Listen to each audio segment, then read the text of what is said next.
Mm.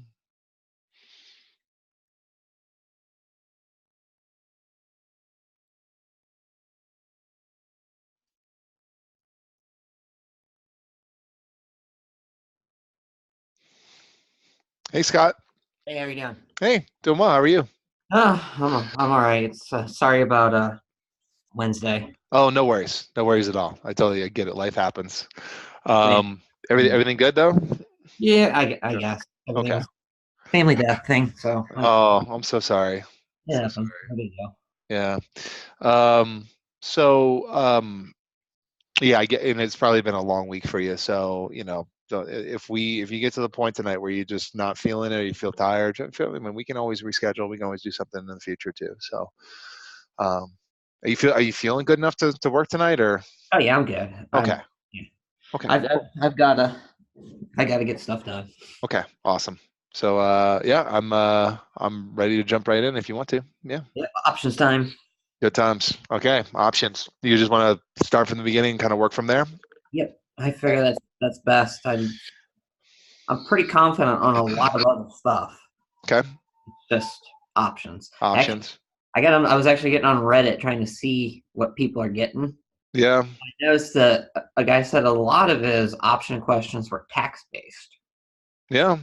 That's interesting. We can certainly talk about it.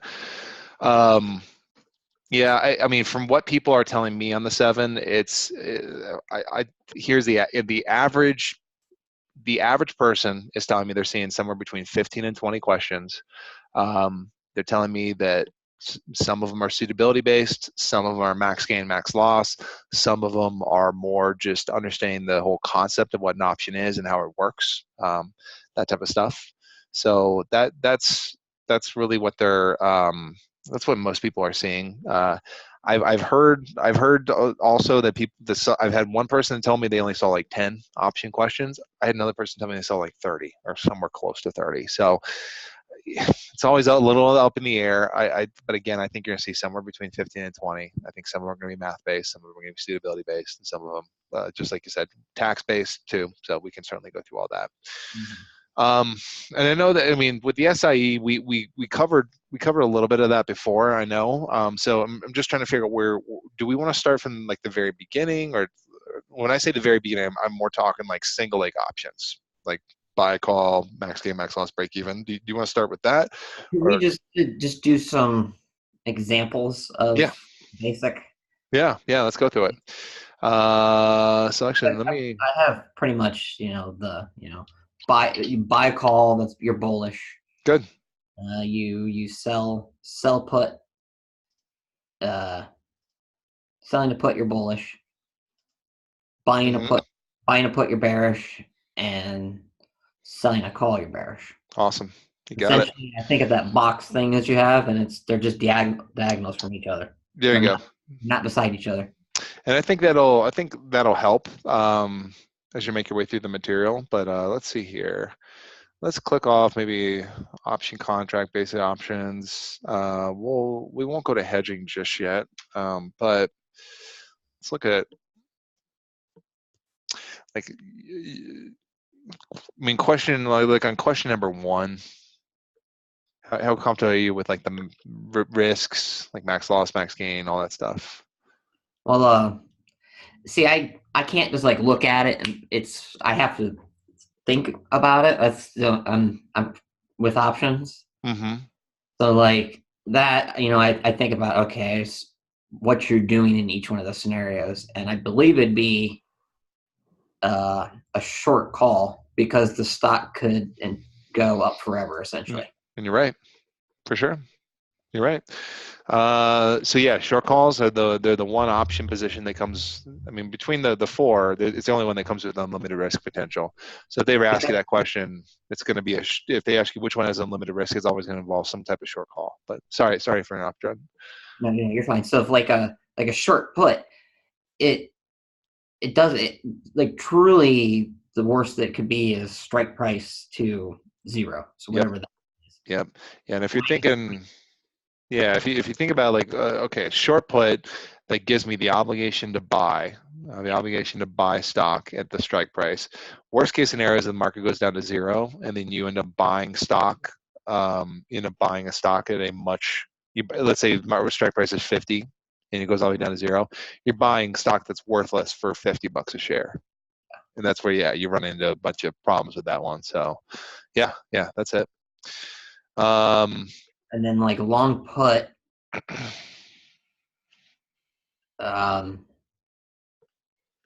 that's probably just, I mean, the worst thing that can happen to you there is you lost a premium.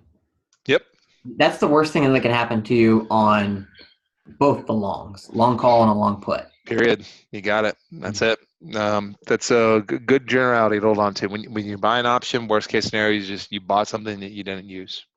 And then obviously the short is, the short call, you have unlimited, and short put is, strike price minus stock price plus premium, I guess. Got it.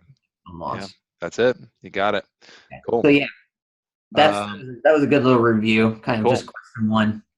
So see some other. I don't know. Like the total premium paid for that. Yeah, how you feel about that one? Just a multiplication question. Yeah, right. I mean, options are in hundreds, right? So like one of those options will be $450, but 10 of them will be 4,500. Yeah. Right. Okay. So there's that. In the money, out the money. I don't know how much. That's something that I don't think the SIE covers too much. But do you remember anything about that? In the money, out the money? Well, like on this example, a call is in the money. That would be when the market price of the underlying stock is more than the strike price. Good. So in the money, and I think here's the tricky thing about in the money, out the money, is that it doesn't matter what side you're on, meaning it doesn't matter if you bought or sold an option, it's still going to be the same idea. I mean, meaning that if the market price goes up on a call, let's say, let me just give you an example here. If we have a Jan 50 call, okay, and let's say that we're short this Jan 50 call, okay. If the market price is anywhere above 50, that call is in the money.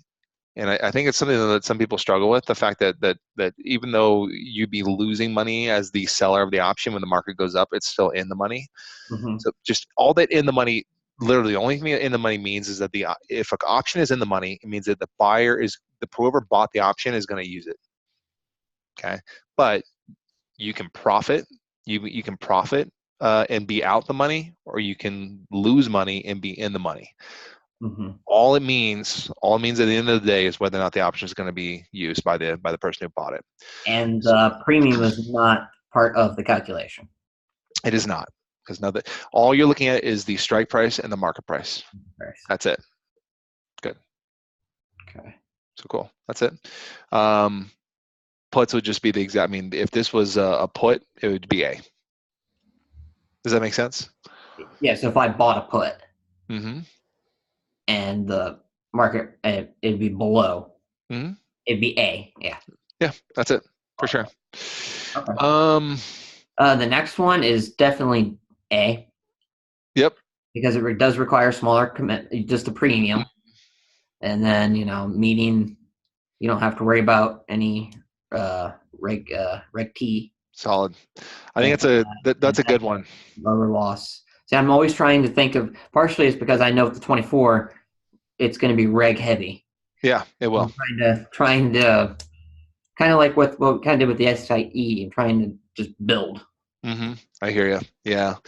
So got me nervous. What the 7 or the 24? Yeah, the 7 does. Yeah. I mean, I think it's just the horror stories that I hear of the legacy. That now that it was split up, I've already basically taken part 1 of it. Yeah, you're right. I mean, I think here's the thing is that I'm confident that if we can get you to a point where you feel really comfortable with suitability, municipal bonds, and options. That's going to be most of your exam on the 7. I'd say probably over half of your exams because there's going to be that stuff, and then all the other stuff will just be random things from random places. But yeah, I'm confident with. I mean, you're the type of person that's not afraid of putting in work into this and doing the hard work and getting good at this. So you're going to do. I'm confident you're going to do fine. So, by the way, I don't think you do, but do you have a test date yet, or no? Are you waiting No, to I've been trying to debate on when I want to do it. Yeah, I mean, I would tell you. I mean, when you scheduled the SIE, did you have trouble getting into the test center or no? Like, I mean, did you have to like wait like a couple weeks before you could find a date? Is what I'm asking. No, Okay. I was able to get in the next week. Okay, cool. So, I mean, if that's the case, there's literally no purpose in scheduling it. What I would tell you to do, and I don't know if you've done this already, but I wouldn't even consider scheduling a date until you've taken your first practice file that covers everything across the board. Have you done that yet? No. Okay, yeah. When you take your first practice final, it's going to give you a gauge for where you stand with the material. So, like, let's say you take a simulated exam through Kaplan, and you end up, or through I forget, you using STC or Kaplan. Sorry, Yes, I'm STC. STC. Okay, so you take a simulated exam through STC. If you score like a close to a 70, even if it's in the 60s, I tell you, you could probably confidently schedule that test within 2 weeks. Just depends on how thorough you want to be going into it. But if you take your first practice final on STC and score like in the 50s or the low 60s, it might might make you want to pause a little bit and just get better at the finals. And just like you did with the SEIE, you want to see enough questions and you want to get to the point with these simulated exams that you're consistently scoring in the mid to high 70s. Maybe with the 7, if you want to be absolutely sure that it's going to go your way the first time. A lot of people shoot for the 80s on their practice finals. But yeah, that's when you know is how you do on the practice finals. That's when you know if you're ready or not. Okay. Okay, cool. Cool. So you knew I mean, by the way, if you get to the point where you're feeling pretty good about this, just let me know, but I'll just keep shuffling through until you tell me that. I just like seeing questions and questions and questions. Yeah. On which of the following? Yeah. I mean, you could probably know 5. On which of the following positions does the potential loss equal the premium?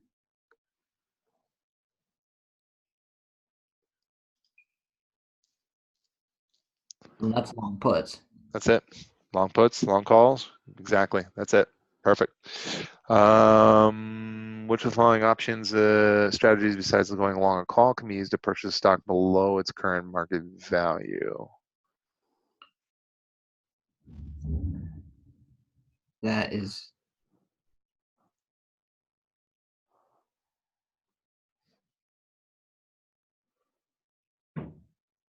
hold on.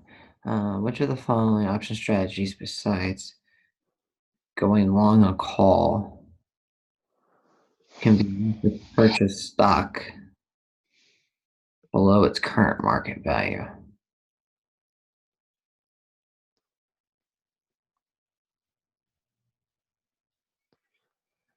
I'm struggling with this one a little bit. Like what besides going long call can be used to purchase stock below its current market value? Almost because you're selling, well, short a put. Yeah, I mean Because, that's the first one that came into mind. But sorry, go ahead. What were you gonna say? because if you're short a put, you're going to be forced to buy said stock. Yeah. Um, I wouldn't really call that a strategy. That's not in yeah. your favor. You're not in the driver's seat. Here's the reason why. I mean, short put was the first thing I thought, but then the more I thought about it, the more I'm kind of pushing myself away from that. Just the number one. I mean, a short put is a part of a short straddle. So I don't know. I'm sure that B has to be the answer, but short put's part of a short straddle, right? Like a short straddle is short put, short call, the same strike price, same expiration. But yeah, I mean, the other thing I struggle with too is like we have to think about, okay, and this is probably a better thought exercise than just focusing on this question. But short puts, when are they exercised? Like when would you have to actually buy stock? when it's below the market price. When it's, well, if you think about it, like puts go in the money as the market goes down, right? Like if we have, let's just, I'm gonna put this up here. Just I'm not even gonna say long or short, but let's say we have a Jan 50 put. Okay, puts go in the money when the market goes down. Yeah. And if you think, like, if we think about it from the buyer side of things, right? Like, if I have the right to sell at 50, then there's no reason why I'm going to use that put if the market price goes above 50, Uh-huh. right? Like if anything, I would exercise this when the market price is maybe 40, 30, or just somewhere below 50. And let's say it's at 40, right? Like, what's happening there? Well, I would be buying stock at 40 and then turning around and exercising it at 50. So I would be buying stock in the market at whatever its current market price is. This question is driving me crazy here. Let's look at it. Let's figure out what the heck they want us to know here. So it is a short put. If the put is exercised by the owner, the writer of the put will be obligated to purchase stock. Yes. The cost basis of the stock is oh geez, they're going really weird on this one. They're involving taxes, but yeah, the cost of the stock is reduced by the amount of the premium taken in when the put was written, allowing the investor to purchase the stock at a net cost lower than the stock's current market value. Do you get what they're saying there?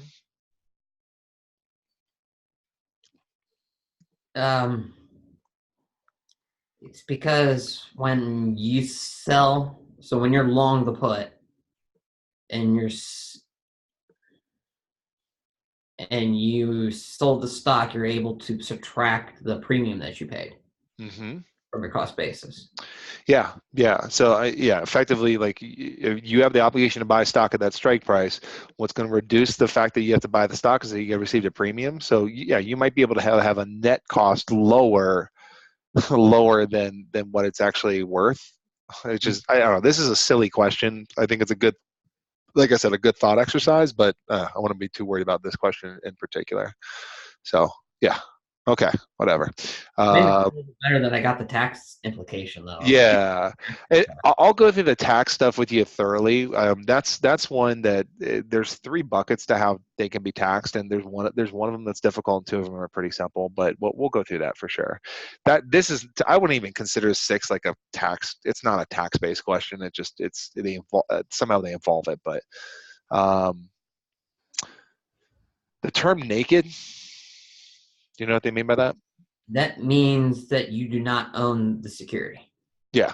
Right. Like I'm selling something in particular. Usually when they use this term, they're going to use it with a call, right? Like I sold a naked call. They could, You have naked and covered, right? yeah. I mean, the term naked to me, maybe if we make it a little bit more broad than the way you put it, but naked just means that you're vulnerable to risk, like a lot of risk typically. And yeah, when you sell a call, you have unlimited risk potential. The market goes significantly higher, right? So yeah, that's the idea there. Definitely would not be a concern for an investor writing a naked option. No. No. Um, would not be a concern. Mm-hmm. I would imagine B. You're right. All right. This is a wording question there, right? If you're writing, it means you're selling, and if you're selling, you're not paying for the option, right? Or when they say contract, that's just another way of saying the option. Options are contracts. So yeah, does that make sense on that one? Yeah. Okay. Yeah.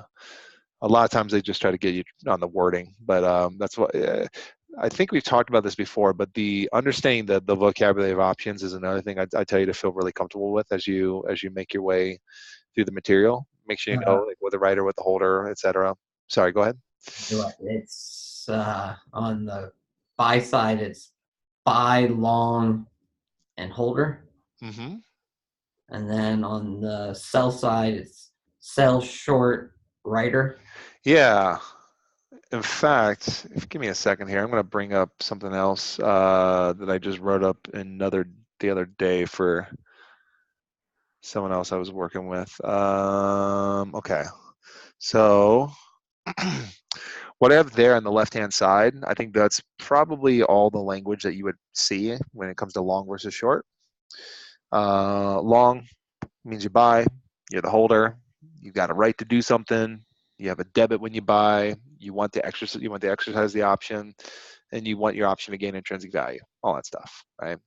And then sells all the opposite words up there: right or obligation, credit. You want it to expire. You don't want it to have intrinsic value. You want it to go out the money, as I have down there. So yeah, that's the idea there. Cool. Any questions about any of the words or anything on this page? Expire means just nothing happened. Right? Yeah, and when I have expire down there, it just means that when you sell an option, that is your intention. Like you are hoping that you're selling something that just does not require you to do anything in the future. Mm-hmm. Right? It's silly, but it's lazy investing is what it is. It's like you're selling something that hope never happens. You just sit around, you never hear back from anyone. So the worst case scenario, not worst case, but it just things get bad when the buyer of the person that bought that contract from you is going to force you to do something, because it's almost always something that you don't really want to do. Yeah. So you as a seller always want the contract to expire worthless. Always. It's your best case. Okay. Okay. I'll screenshot this. I'll send it to you. Make sure you have it. But if we get back to this, leaps. They're the long term. Yep. Is it 36 months or is it 39 months? There's several maturities out there. I mean, some are 30, some are 36. I believe some are 39. Generally speaking, if they're going to bring up a time frame, it's either going to be 30 or 36. Index options are 36. The index leaps, I should say, are 36, and just like regular equity options are 30. I don't think you're going to see that question, so I wouldn't be too concerned about remembering that. But if you can remember that, usually the leaps on average usually are somewhere around 3 years. Aren't they? They're 1,000 shares too, aren't they? I haven't seen it. I don't think I've ever seen a question on leaps. I think they still covered the standard 100. Let's make sure. I don't know why I'm not 100% sure on that, but let's see. I believe it's still the standard 100. Was that 8? Yeah, still just standard 100. You might be thinking more real world, because by the way, let this go in one ear and out the other for the 7. But in the real world, there are jumbo options and there are mini options. Like the mini option covers 10 shares. There are jumbo options. There are some jumbos out there that cover more than 100 shares. I don't know if it's 1,000. I would assume it is, but on the test, just assume it's always going to cover 100 shares. Period. Okay.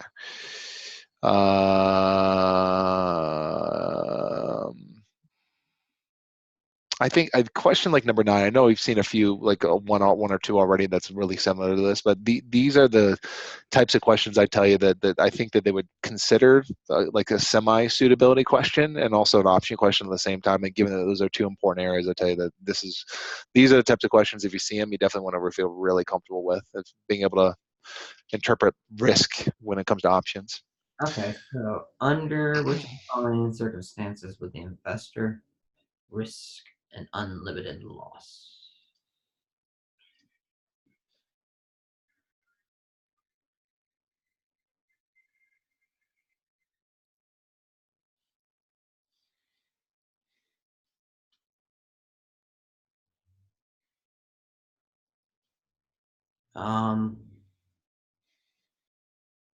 It's 2 and 3.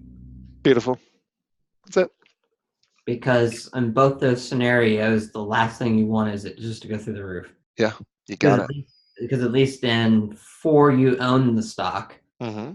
And 1, that's not even that's just, yeah. Yeah, strike price all the way down to 0 is your max loss, right? It's limited. It's a lot, but it's still limited. So cool. Okay, look at number 10. There. Oh, geez. So this one's good. I know it's long and this is painful to make our way through, but this is a legitimate suitability question here. So. All right. As a registered rep, you often have customers stream them about derivative products such as options and different derivative strategies. The following profiles, which would writing calls be considered least suitable for? Oh boy. Miss is age 41. All right. Miss, she's not married. able to add.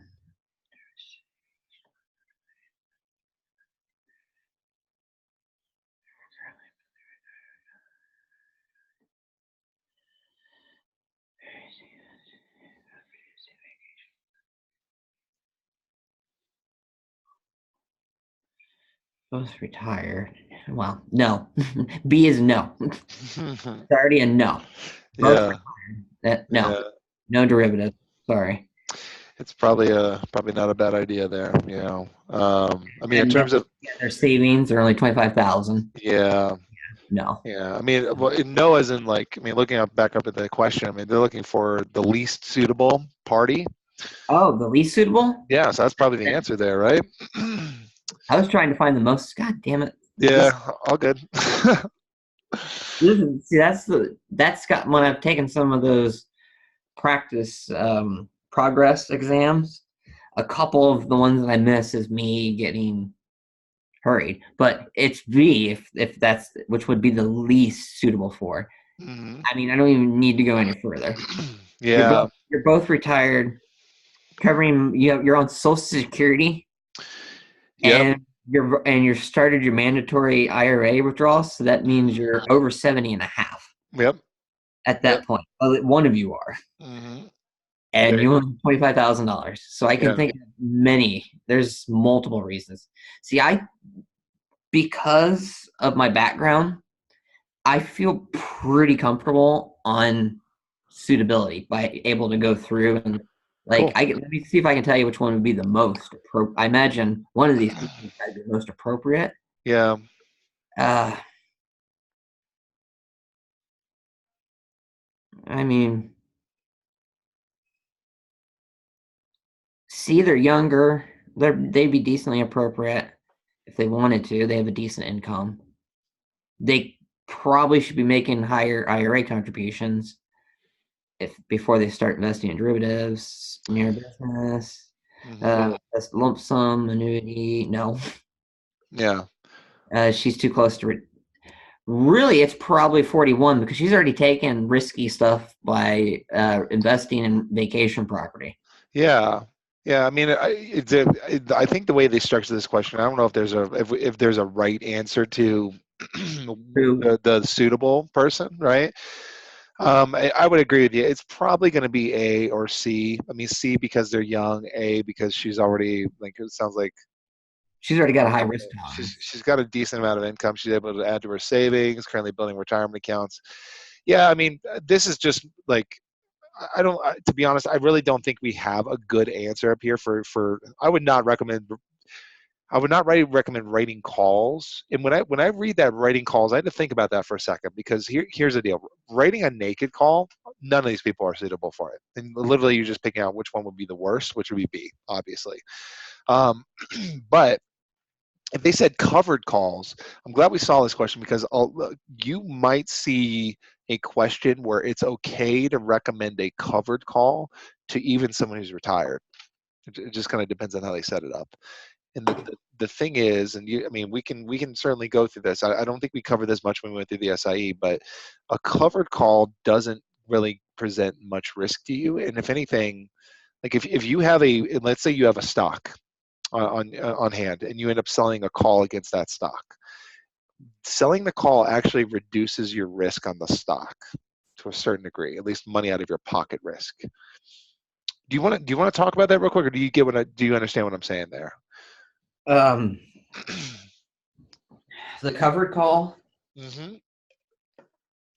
Like why that's I'll tell you that out of all the options, a lot of times with options you're not going to recommend them to the average person. In fact, like yeah, like if we're talking about like naked calls, I'm looking for the most aggressive and the most sophisticated and the most wealthy customer on the board. I don't feel like I don't think we have any of those here. So if it's a naked call, it's pretty simple: aggressive, sophisticated, wealthy. That's what you're looking for. But if it's a covered call, you can recommend that to a lot of different people, even your small retail investors. Um, it's just about like it's because of how it's set up and how it sounds bizarre, but selling a call against stock you won't actually reduces your risk. It's because you're going to increase the yield by getting the premium. Hmm. Exactly. Exactly. Is that right? Yeah, you're right. I In don't fact, remember that right out of the book, actually. it might be worth it real quick, just real quick to because this touches both the big topics on the exam, options and suitability. It might be worth it for us just real quick to talk about this. But let's say we go long 100 shares at 50. Okay. Now, what I'm going to do today, or at least when we go through this example, is I'm going to walk you through how cover calls are the only option strategy that I do. And this is, by the way, this is not a recommendation or solicitation in any way. But I mean, they're the only option strategy that I choose to do just because I'm a chicken when it comes to the market. And I really don't have any. I'm not 22 anymore. I don't want to. I don't want to throw a bunch of money into the market and lose it and then have to worry about, oh God, I can't put money in my IRA this year. So when I first thing I do is I buy stocks or ETFs usually in hundreds, like in round lots, right? So let's say I buy 100 shares of some stock at 50. Okay. Um, I don't know if you remember this from the SIE, but cover calls are typically used in one type of market circumstance. Flat markets. Flat markets, great. So this would be like maybe I'm looking at the market here, and I realize that that because um, I realize that because I think maybe the economy is going through like a weird phase, or maybe just for whatever reason I just don't think the stock is going to move very much, and maybe I think that the stock is not going to go anywhere above 55. Okay, I think it's a good long-term investment, but in the next couple months I don't think it's going to go very far past 55. Okay, so maybe I go in here and I decide to sell one ABC Jan 55 call at at, at 3. Okay, not gonna make a ton of money off of it, but I can sell a call there, and I can increase what I own out off this. I can increase what I own by, or what I'm making, by $3. Okay, or $300. Right. So let's maybe like do a little bit of let's think through this, and it might be useful for me to draw a visual here, because I think that this is something that they will talk about a little bit on the exam for sure. So if we're thinking about this, if I bought the stock at 50, okay, so I'll put a 50 over here to the left hand side. Say I bought it at 50 and I sold a 55 call. Okay. When I'm selling that covered call, I am introducing some risk, but it's not money out of my pocket risk. I'm introducing opportunity cost, or what they might refer to as opportunity risk on the exam. Do you know what I mean by that? I don't know if you get what I'm trying to lead us to here. Kind of. Just probably just have to keep going. Okay, so let's talk about the different. Let's talk about like best case scenario, and then we'll go through what happens if the market goes way up, what happens if the market goes way down. Okay, so best case scenario for me here, we're thinking it's a flat market. Well, if the market goes up to like 55 and just stops, right? If it goes up to $55 per share, then what happens is I make $5 per share on the option, or I'm sorry, on the stock, right? Plus I keep my $300 premium, make $800, right? If the market goes up to 55 and just stops, or doesn't go anywhere above 55, and then the option expires, that's my best case scenario. Okay. But we might have to think through. We might have to think through real quick. What's the deal with the option if, let's say, the market goes up to, I don't know, up to 100?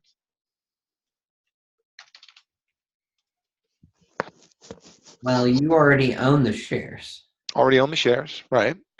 And the call that you sold was sold $5 above what you purchased it at per share. Mm-hmm. Exactly. You have there's built-in profit there no matter what the price goes to. Yeah, exactly. But I mean, if we think about it though, like you almost want to, let's kind of think about two different scenarios. If we had the shares only, then we would have just made $50 per share, right? Does that make sense? Right? If I bought the shares, I would have made a killing, right? I would have doubled my money. But with the covered call, as we call it, when the market went up to 100, I'm still only making $8 per share gain. Right? If the Yeah. market goes above, anytime it doesn't matter if it goes to 100 or 70, or if it goes anywhere above 55, that call is going to go in the money, which means that that this option is going to get exercised, and I'm going to be obligated to sell my stock at 55. Uh-huh. You get what I'm saying there? Yeah. Okay. So when you do a covered call, that is the risk that you introduce to yourself, is that if the market goes up well above your strike price and your option, then you're basically like, oh, you're kicking yourself. Like this happened to me once. Like I sold a call. I made a measly like a couple $100s off the option premium, and if I hadn't sold the option, I would have made like a couple $1,000s off the stock, because the stock went screaming up over the course of a couple months, and I'd sold an option. And I screwed myself. So that's the risk you run into. I mean, was it money out of my pocket? No, but it's still a risk, Mm-hmm. right? So that's the risk you run into if you're. That's the opportunity risk. You missed out on the opportunity that if you had not wrote the option, Mhm, that would have made a lot more money. that's it. You got it. Now let's do the other way, right? Let's think about it. If the market goes all the way down to zero, which is possible, what do you think happens there? Like what's the deal if the market goes all the way down to zero? Well, the buyer's not going to do anything with the option. It's just gonna expire worthless, right? So But what would we lose with the covered call? you're going to lose the stock Yeah. value of the stock. If I put this $47 per share loss, It's because you took in the premium. good. That's it. So let me remember how I was saying that a covered call actually reduces your risk. If you think about it, if you had the shares only, You've lost $50 a share. I don't think they'll say this. This is something that doesn't show up that often, but sometimes they will call a covered call a partial hedge. Like I think we've talked about that a fair amount, but like just the word hedge usually relates to you buying an option, right? Like if I have 100 shares of stock and I buy a put, that's a true hedge. Like if I bought like a 50 put with this example here instead of the short call, if I bought a 50 put, if the market drops below 50, I just exercise the put, I sell at 50, easy. Right? I have to pay for the option, but it gives me insurance in case the market drops. So I've got a hedge if I buy a put. However, I mean, with this one, the reason why we call it, I think you see it there, but the reason why we call it a partial hedge is because if the market goes down, yeah, we lose a bunch of money on the stock, but we keep the premium. So at least it doesn't hurt as bad. Doesn't hurt as bad. So it softens the blow to a certain extent. Yeah. Makes So sense. yeah. Now the reason why, I mean, this kind of jumped us to. I mean, we were going to go over this anyways. I mean, this is one of the income strategies. There are two income strategies. This is one. And the reason why I think understanding this one is so important is because it can show up in those suitability questions. It sounds bizarre, but you can absolutely recommend this to anyone that has a portfolio of securities that they're trying to sell an option against. These are great for if the market's going to stay flat, sell a call. Like who cares? Like the worst case scenario is if you're wrong and the market goes way up and then you lose out on an opportunity, which sucks. It's not great, but still at the same time, it's not money out of your pocket. Uh-huh. And if the market ends up going down, then the premium softens the blow. So this is I tell you, this is the most conservative type of option that you can deal with. And usually when you open up an account at a brokerage firm, like if they approve an options account for you, this is the first thing they're going to let you do in the account. And then depending on your suitability and your profile, they're going to allow you to do certain things in the account. They're always going to allow you to do this if they approve the account for you. This is the safest option you can do, period. Okay, cool. Um, any questions about this one before we move on? Okay, cool. So that is your covered call. Let me screenshot that. So screenshot it, and then we'll go maybe back here. I'll be interested to see. Let's just see what Ted. Did they give us anything explanation? Probably not. But no, of course it's Mr. and Miss Jones. Yeah, I don't think we need to read through that. Just okay, they're retired. We knew right away. Just want to make sure it wasn't. Sometimes the suitability questions they'll throw you for a loop. But Do you want to keep going through these, or do you want to jump over to I hedging income? I think these are good. Okay, cool. Because it sounds like It, you're getting them. Cool. it helps bring up to some other things. Yeah. Like I've been because I went on Reddit and just wanted to read and said questions, questions, questions, which Yep. doing questions, but Yeah, I would tell you the same thing. I mean, that's the way you get good at options. It's just you see it over and over and over again until it becomes second nature. yeah, Um, yeah. Now the next section, like once we get through the basics, when I say basics, I'm talking about just like what option contract is, all the basics, plus like the single leg options. I buy a call, what's my max gain, max loss, break even, etc. That type of stuff. The next step up on the totem pole from there are your hedging strategies. Which I don't know. I'll let you determine how deep we go with this. But do you remember? I kind of gave it away in the last time something I said a couple minutes ago. But hedging strategies. Does anything come to mind for what we're talking about here? was a covered call. The, Well, yeah, yes. That's a. You might want to just think that that's a partial hedge. I don't know. Like if they bring up like a hedging strategy on the exam, they would probably shy a little bit away from that. Maybe. I don't think it's a wrong answer, but like the short straddles and things of that nature. like is that a hedge? The short straddle? I see. I don't know. Oh, good. Okay, so let's look at this one. This is a good one. So, just as a generality, when we say something is a hedge strategy, what we're saying is that we're using an option to protect a stock position. Okay.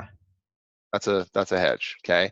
I would you want to associate the word hedge with buying an option. You'll see what I mean by that here in a second. So there's only two hedge strategies that you need to worry about on the exam. I should say true hedge strategies. So just two. Okay. Number one, and this might be worth it to think about it for a second. So we're using an option to protect a stock position.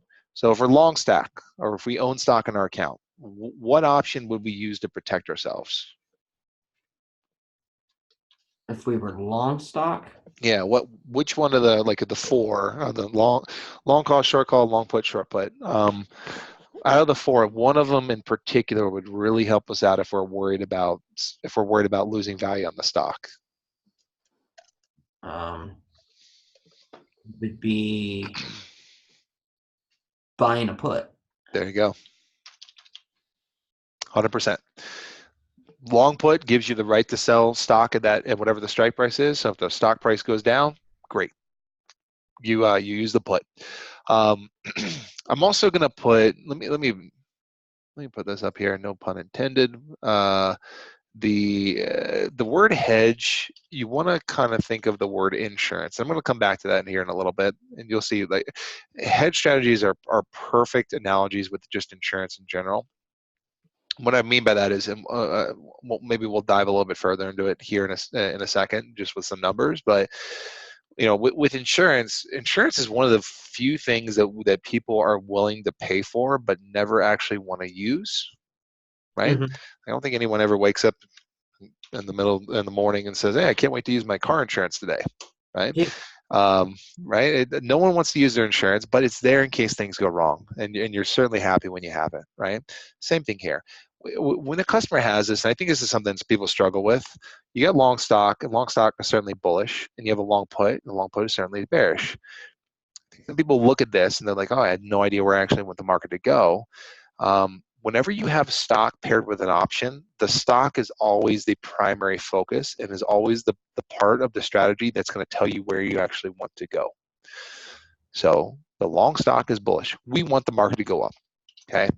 If the market goes up, great. We can make unlimited amounts of money. This long put is just there in case the market goes down, and that's literally the only reason why we have it. We don't want the market to go down, just like I don't want to get in a car accident. But if I do, then I got my insurance. Right? Mm-hmm. Does that make sense? What I'm saying there? Because you bought that to be able to sell it to somebody at a low price. But Yeah. you don't want to use it. You don't want but to use it. but it's there just in case things go really really bad with the Hmm. stock. Hmm. Yeah. So if Yeah. the stock goes to zero, at least you can, I bought that put at 30. I can at least sell it at 30 and recoup some of my losses. Exactly. Exactly. So it's just there to stop the bleeding, essentially. Okay. Yep. There you go. So there is one other form of a hedging strategy, and we'll have to think through it again. So the only other type of stock we can have is for short stock.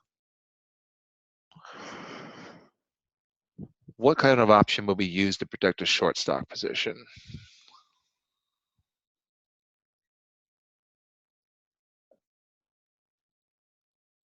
Well, long, long, right buy,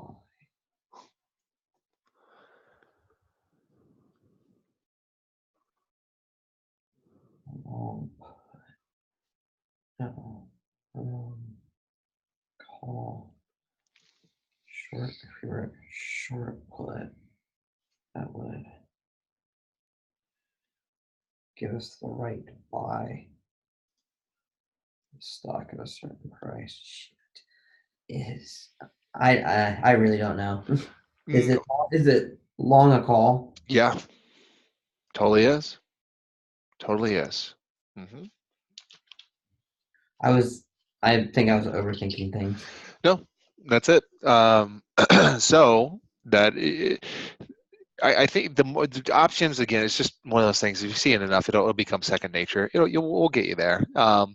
Here's another thing that I'll just go back and highlight. If you want to associate with the word hedge, like a hedging strategy with buying an option, it's in both circumstances we're buying the option, right? Okay. So, I mean, the only way you're going to protect yourself with an option is if you're truly in the driver's seat. I should say, at least fully protect yourself.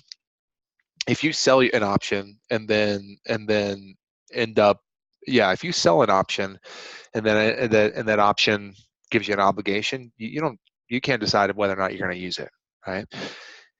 And if you ever get to the point where you're struggling with which option to pair with what, it sounded like you were doing this, and I'll just reinforce what you're doing. You're thinking about, okay, stock position. Both these stock positions give us some kind of risk, right? The Mm-hmm. long stock position gives us risk if the market drops, right? If I buy stock at 50 and it goes down to zero, that's my worst case scenario, right? And I want to prevent that somehow. So what option would help me get around that? Long put, right? With a short call, or I'm sorry, with a short stock, I'm worried about the stock price going up, and the fact that the further it goes up, that means the higher I'm paying for the stock when I have to buy it back. I got to buy that stock back at some point in time in the future. So what option can help me out with that? Well, my good old long call will help me out, right? So it's all about thinking through what your risk is and then trying to apply what option kind of fits into that to prevent that from happening. So hopefully that Because helps a little bit. the market started to just keep climbing and climbing and climbing, at least you can exercise the call, Mm-hmm. Yep, you and got then it. that would lower, I guess, the overall cost because depending on what you sold the stock at. Mm-hmm. Right, you it's so weird with shorting stock. Still to say it right, that you're never buying short stock. You're Mm-hmm. borrowing. Mm-hmm. So you borrow. How does it go again? So you're borrowing shares from your broker dealer. So let's say that you want to bet against Facebook stock. I don't know. So you borrow 100 shares of the Facebook stock from your broker dealer. Okay. You have an agreement with them. You're going to return those shares to them at some point in time in the future. Okay. You borrow shares from your broker dealer, and let's say that Facebook's at 100. So you sell those shares immediately. Sell them to the market. You make $100 off that sale. Okay. So you sell your shares to the public at $100. And the thing is, you're going to have to buy them back in the future. And finance, the one thing that's always true in finance is you always want to buy low and you always want to sell high. Always. Just the weird thing with selling short is that you're just doing it backwards. You're selling first, right? Borrowing shares, selling at 100, If the stock drops to $30 a share because Facebook sucks or whatever company has actually sucks that you are betting against, then you make a $70 profit. You just did it backwards. Selling first, buying back later. Okay. The problem you run into with short stock position, though, is if the market rises, you're going to have to give those shares back to your broker dealer. So if the Facebook shares go up to $160 a share, get a buying back at 160. You sold it at 100, bought it at 160. That's a $60 per share loss. So instead of going into the market, you just exercise the call. Mm-hmm. Mm-hmm. Okay. Yeah, you can stay, and we'll go through an example. I think it'll be helpful for us maybe to go through some math here. So let's start with the long side. I think that's a little bit easier. But let's say we go long 100 shares of ABC at let's do it at like 60. And I'm going to purposely make this a little bit more difficult than your average question, because if we can get good at the difficult stuff, the easy stuff would be a breeze. But let's say that we go long one ABC Jan, let's say 55 put. Okay. I think a lot of questions you'll see on the exam will have the same strike price and the same market price of the stock that you buy it at. But in reality, most people, like one reason why well, let me ask you, I wonder if you can figure this out, but why? Would that be a Mary? Yeah, if you did it on the same day, that'd be a Mary put. For sure. Okay. And that's for tax purposes. What that means is they smash the two together as like one tax event. Yeah, they do. That's a Mary put. If you have to literally do both on the same day, though. Okay. But I wonder if you can figure this out. Like the 60 put, the 60 put gives us the right to sell at 60. The 55 put would give us the right to sell at 55. Now, why would this customer here decide to go with the 55 put over the 60 put?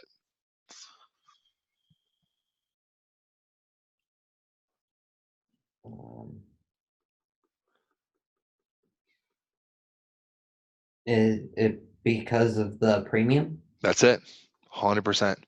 That 60 put is going to be at least $500 more for sure. Okay. Sorry for interrupting. Was that what you were about to say? Because the whole intrinsic value and would change. Mm-hmm. Exactly. Yeah. The 60 put is just more. It's more worthwhile, right? With the 60 put being, or it's just more valuable. It allows you to sell at a higher price, so therefore it's going to command a higher premium. That's it. So there you go.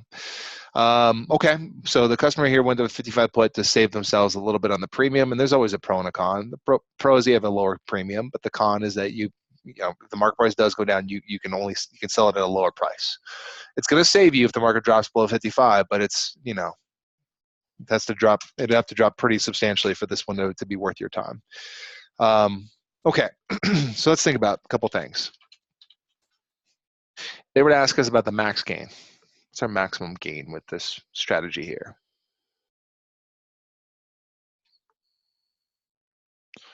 Unlimited.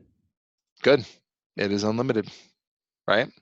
The more the market goes up, the more the customer makes, right?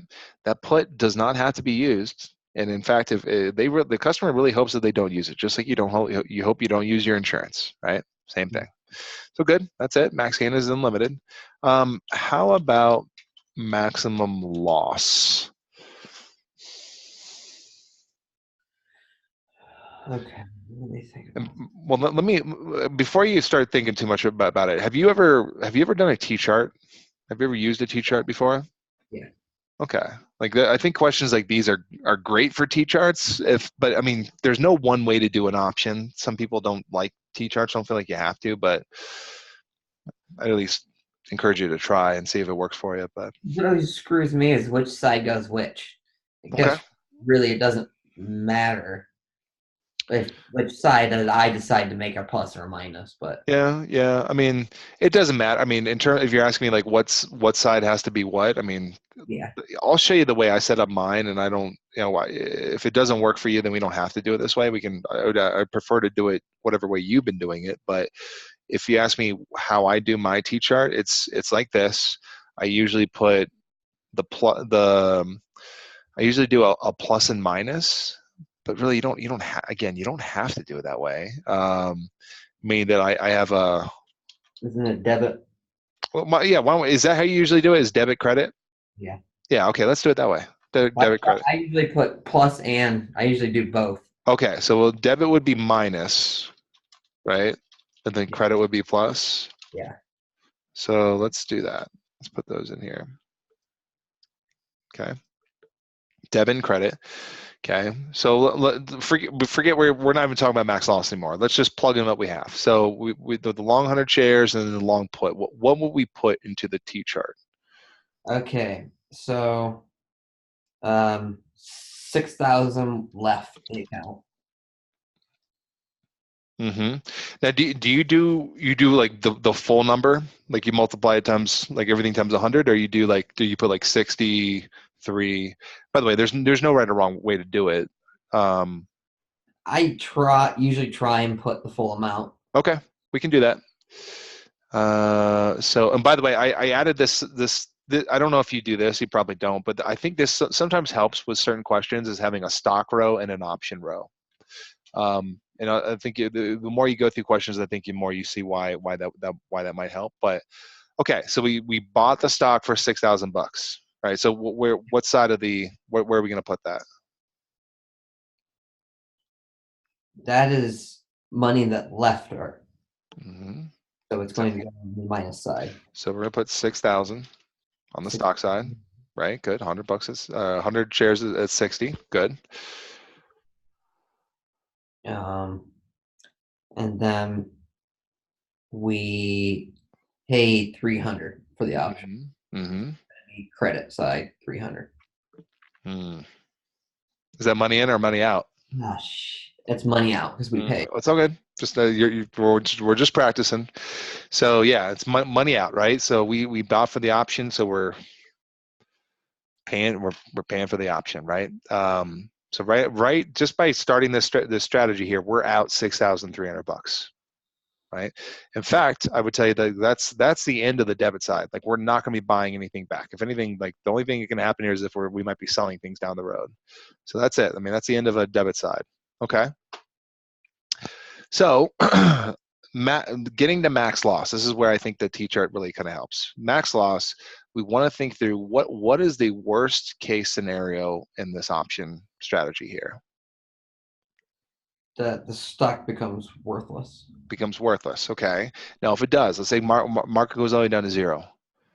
Are we just going to let it go to zero and not do anything about it, or are we going to do something about it? No, we're going to exercise the option. Exercise the option. What does the option give us the right to do? The right to sell. Okay, cool. So, yeah. So what are we plugging into the T-chart? So we're going to take in $5,500. That's it? Oops. That's it. That's the end of the T-chart there. And then just compare your two numbers together. So our maximum loss is $800. $800. Absolutely.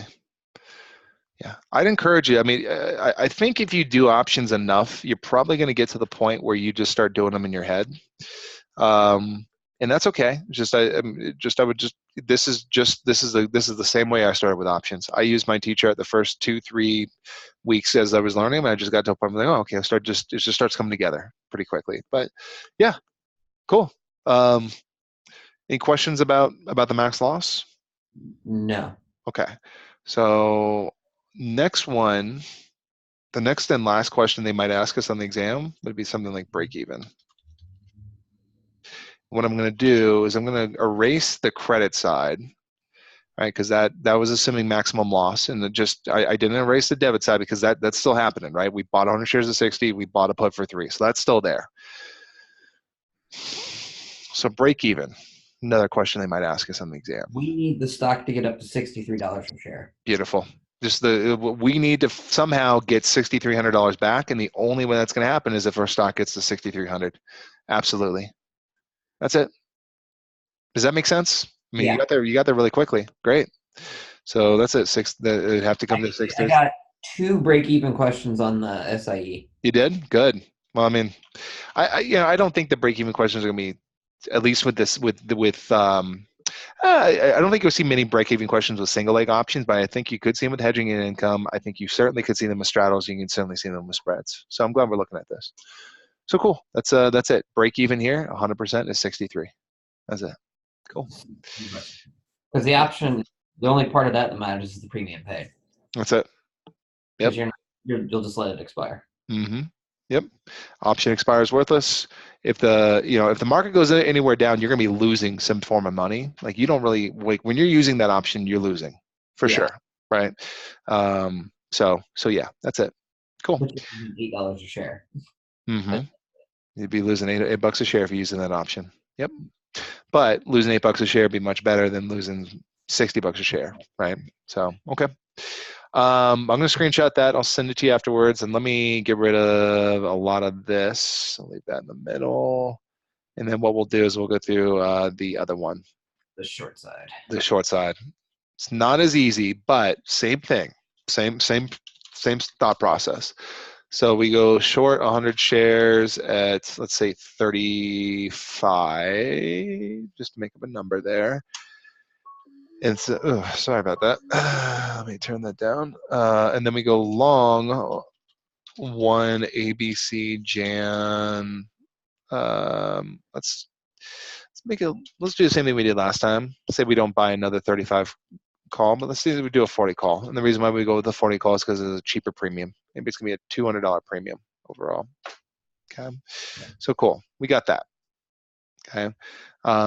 Just to set it up again, we expect this option, or we expect and hope the market price goes down.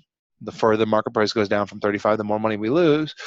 But we've got this protection there, right? If the market goes anywhere above 40, we know that we can exercise our call and buy back at 40. It wasn't cheap, or it was a couple $100. I guess not the most expensive thing in the world, but it just turned our maximum loss from unlimited to a smaller amount. Mm-hmm. Okay, cool. So if we're going further through this, okay, so we're think through this. What's our maximum gain for this? And I'm going to go back to the T-chart and tell you, if it doesn't come to mind immediately, you can use your T-chart for this one. The maximum gain would be, you spent 200. Mm-hmm. And you spent 3,500. Actually, you sold 3,500. Mm-hmm. So let's just plug that in real quick. I mean, so the shares, we spent 3,500 on the shares, or not spent. We sold short 100 shares at 35. Yeah, we really sold at 3,500. Mm-hmm. So credit side 3,500. Yep. There you go. Because we took in money. Yep. There you go. That's it. And then the option side, we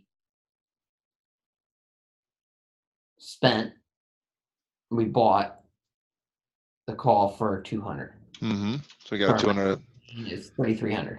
There you go. Or there you go. Essentially, we dropped. Okay. Yeah. I mean, well, if we think shares, 33 instead of 35 per, $35 per share we're gonna make 32 or 33. Mm-hmm. Yeah. No, you're right. I mean, if you're asking how to fill out the rest of the T-chart, just if the market goes all the way down to zero, you can buy back the stock for literally nothing. Right? Zero. So yeah, I mean that would be the end of the story there. You end up with a 200 on the debit, 3,500 on the credit, and overall, yeah, our max gain here, 100% would be $3,300. Okay. That's it. Good. Our maximum loss. Okay, maximum loss. Let's jump in here. All right, max loss. What are we thinking? And let me wipe that out. But everything else starts the same, right?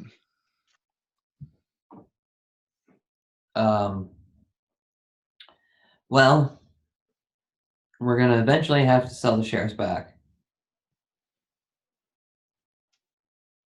Or, right? That's the term. Is that how you would say it?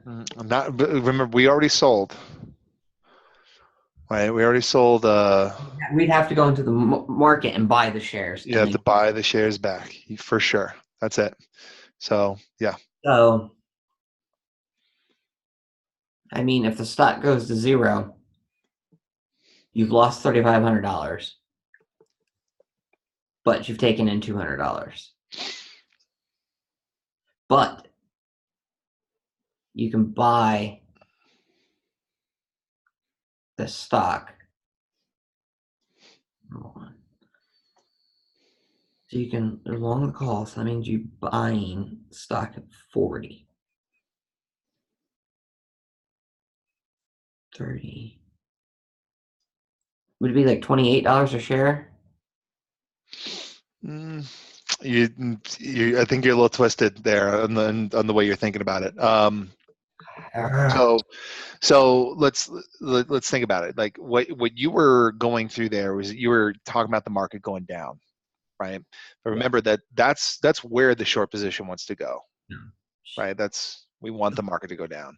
I get it. Like short stock is just it's bizarre. It took me a while to get it to. So this is normal. This is normal for sure. So yeah,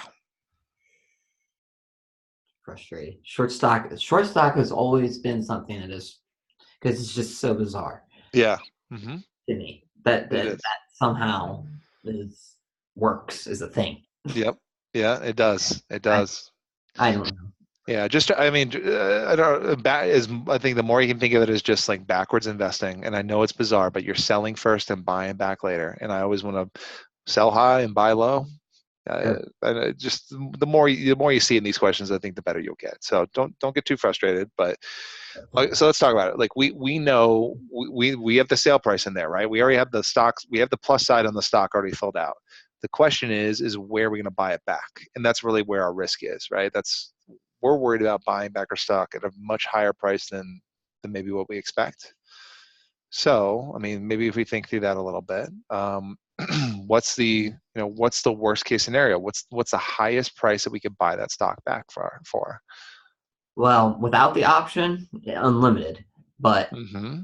since we have the call, we can buy it at 40. Mm-hmm. There So you that go. would trim $5 a share. I mean, that would be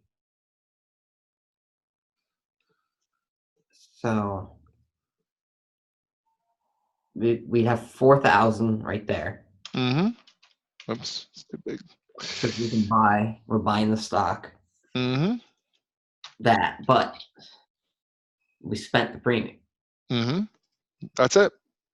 That's the end of the story, right? That's it. Just we bought. The question is what price are we get? Worst case scenario. What's the price we can? What's the worst price we can buy it back at? We can buy it back for $40 a share, spending essentially $4,000 overall. And yeah, if you crunch the numbers there, I think that gives us what a max loss of $700. Yeah. Cool. Okay. Okay. Yeah, it's just it's a little bizarre. It's a weird feeling that you get when you go through these short stock questions, but it'll start clicking, I promise. So yeah, because we have a negative 4,000. Okay. Mhm, Positive 3,500. So that left us with a negative 500 mhm. and a negative 200. Yep, So okay. there you Negative. go. Yep, cool. There you go. So there's that. And then there's one other in here. Oops, break even. If I can ever get there. Break even. And I'll wipe out the stock. Or the 4,000 there, but everything else starts the same, right? We sold short at 3,500. That's on the credit. We bought the call, so that's $200 on the debit. Cool. Okay. Our break even point. Mm-hmm. Where are we going to get back to zero?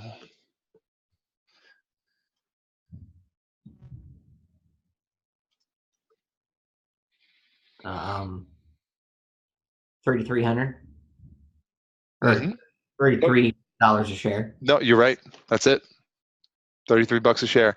You know what? Yeah, I think you're recognizing it, and I think the T chart's really great for a lot of things, but I think the one thing that's perfect with is break even. Right? Like if you can fill this out, all they're asking is what number goes here to balance the two sides out. There's only one number, right? 3,300 or $33 a share. Mhm. Right? Yeah, 100%. The best case scenario you can run into is that you just, or not best case, but when you make your money back, if the market price drops by the 33, you make $200 a share if it drops to 33, and that wipes out the $200 you spent on the option. Great. That's it. Okay. Okay. That's your hedge. Those are the only two hedging strategies, by the way. That's it. Can we find a question or two that are Yeah, like? for sure. Let's do it. So let me screenshot that. Let's clear it out. Let's jump back into Kaplan. All right. So I got to go back. Because that's an obvious area that I'm not as strong as I'd like to be. Okay. The combination with the short, just because it is the short. It is. I get it. So let's jump in. They actually got a whole section just dedicated to hedging in here. So let's just options, using option to protect the position, hedging. There you go. So we got 65. No, let's do this. Let's just go one by one and see if we can. We haven't. I don't know why they throw us in the hedging section. I'm going to skip this because we haven't talked about selling an option against stock yet. But let's see. Okay. Here's a good one. I'll let you work your way through it, and I'll just draw a T-chart here to the side. But if you get stumped, just let me know. I'll plug in. So, I'm gonna move this little. All right. So, customer shorts 100 at 51. Okay. So, we're going to have on the credit side, we're going to have 5,100 because we sold XYZ at $51 a share. So that's 5,100 over there. Got it.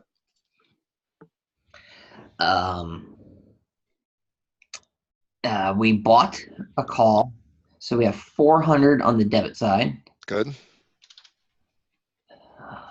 The stock falls to 45, at which time the customer closes the option contract at 1 and covers his short position at the current market price.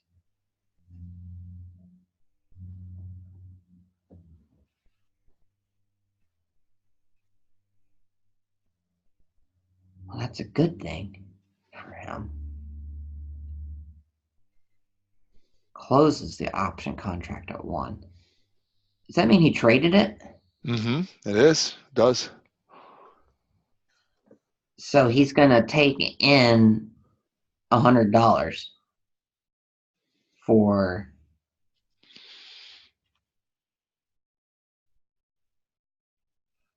trading that option. Well, yeah, on the T chart, he's going to take in 100 for that transaction right there. So he's dropped his premium that he's paid by $100, really. Okay. So, but the stock, and then he covers his short position. Okay. So that means he's actually doing something with the stock. So he's going to buy the stock back at 45. So on the debit side, there's going to be 4,500. Good. That's the end of the story there, man. You did great. Okay. That's it. Nothing. Yeah, what do we end up with? 4,900 on the debit side. We end up with a 5,200 on the credit. So we have a $300 gain. Let's make sure. Sure enough, that's it. Great job. Perfect. Any questions? Say what? Those are marathon questions. Yeah, they are. It takes a little bit. You'll get faster at these, and eventually, I think. Excuse me. If you work on options enough, a lot of people will tell me that they go into the exam hoping they see as many option questions as possible, because it's just one of those things that there is no gray area with options. It's just the answer is what it is, and when you get it, it comes together. So, great job, absolutely on that one. I'm gonna clear that stuff out. We'll keep moving here. Let's see. All the following will cover. Let me move that.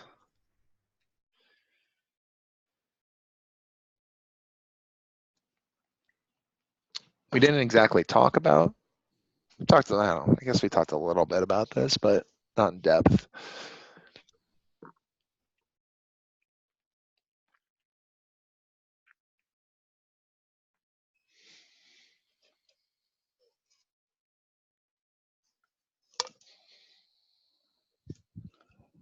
Well, Mm-hmm. the short call is the long call.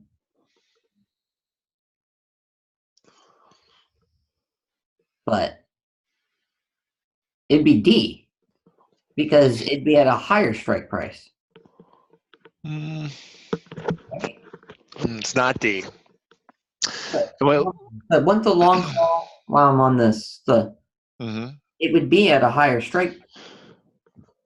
Well, I mean, here's like when they're asking about the word cover. So let's think about this. Like if we're talking about the word cover, we're talking okay. Which of the following will cover all the following will cover the risk of the short call, right? So we have to think okay, what is the risk with the short call? I was thinking of short stock. Oh, okay. God, It's all good. All good. All good. Yeah. A long day. Yeah, I hear you. I hear you. All right. All of the following will cover a short call. Wouldn't that be a long position? Except, well, that would cover it. Yeah, yeah. So, a stock. If you have the stock, for sure, that's going to cover it. That's probably the easiest way to cover it. Just already have it. I have no idea. Okay, so let's look at this one. I think this one's this is a good one to look at. I think this is one that could commonly show up on your exam. So if we like just going back to what we're thinking through a short call, like the way I think through it is I think okay, short call, we got to think about the risk. The risk with a short call is if the market goes up, if it goes up to infinity, right? I know the worry is I have to buy back at a much higher price. So I'm trying to get around that risk of buying back my stock at a much higher price than really what I want. So as we talked about before, if we have the stock, then I don't need to go to the market and buy it back if the market price goes much higher.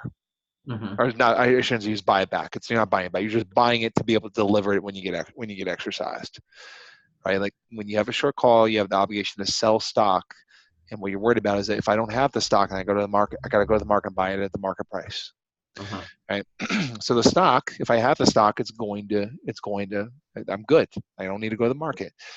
Now, B is also not going to be the answer they're looking for. And this is like, if you ever see this on the exam, this just means that you have the stock stored somewhere and you have a receipt showing that you own it, but it's just not in your possession right now. I don't even know what circumstance that would be. Maybe you hold it like I don't know, like a safety deposit box and certificate form at a bank or something like that. I don't know. But either way, that is equivalent of you owning the stock. You just have to go get it. Okay. And I know we already talked about D not being the answer, and I know it's going to give what C's the answer they're looking for, and we'll talk about that, why that's the case here in a second. But if we think about D, why would D, if you think about it, like why do you think D would cover us?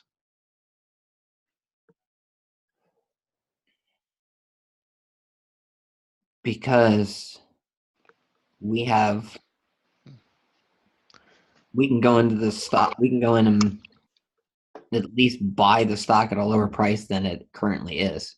Yeah, exactly. Like the call, we don't have the stock if we got a long call, but we have a contract that will allow us to buy that at a fixed lower price than what the market's at, right? So yeah, a long call for sure. That will absolutely cover us 100%. Okay, cool. Now, I'm curious to see if you can figure this out. Like, why would C not be the right answer? Because you don't own the stock. It's just cash. Yeah, right? And also, short calls have unlimited risk potential.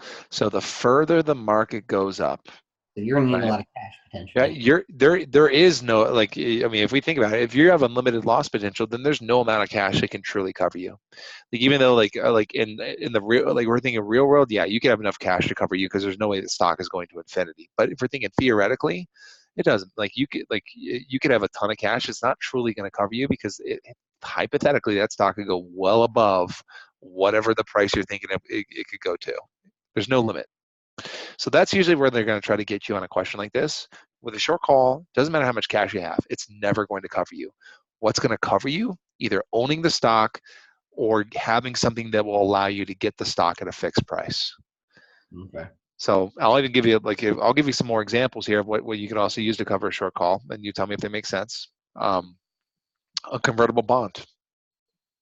Yeah, because that gives you the right to convert the bonds into stock. Convertible preferred stock as well, right? Same thing. Rights and warrants would also cover you. Okay, because yeah, the if you have a right, that's the anti-dilution, right?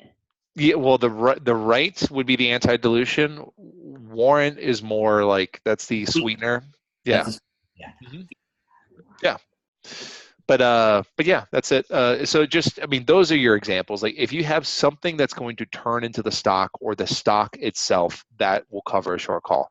Okay. Anything other than that, no, that's not going to cover it. Okay. Cool. That's it. All right. Yeah. So cool.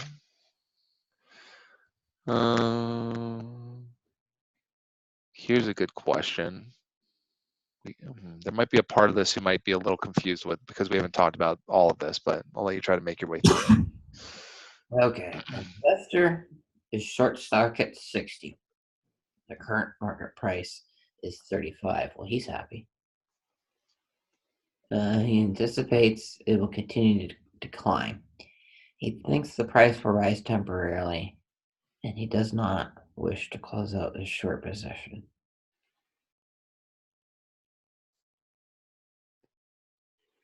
What?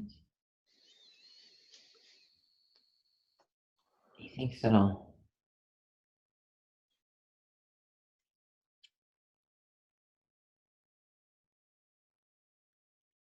Is he gonna do the?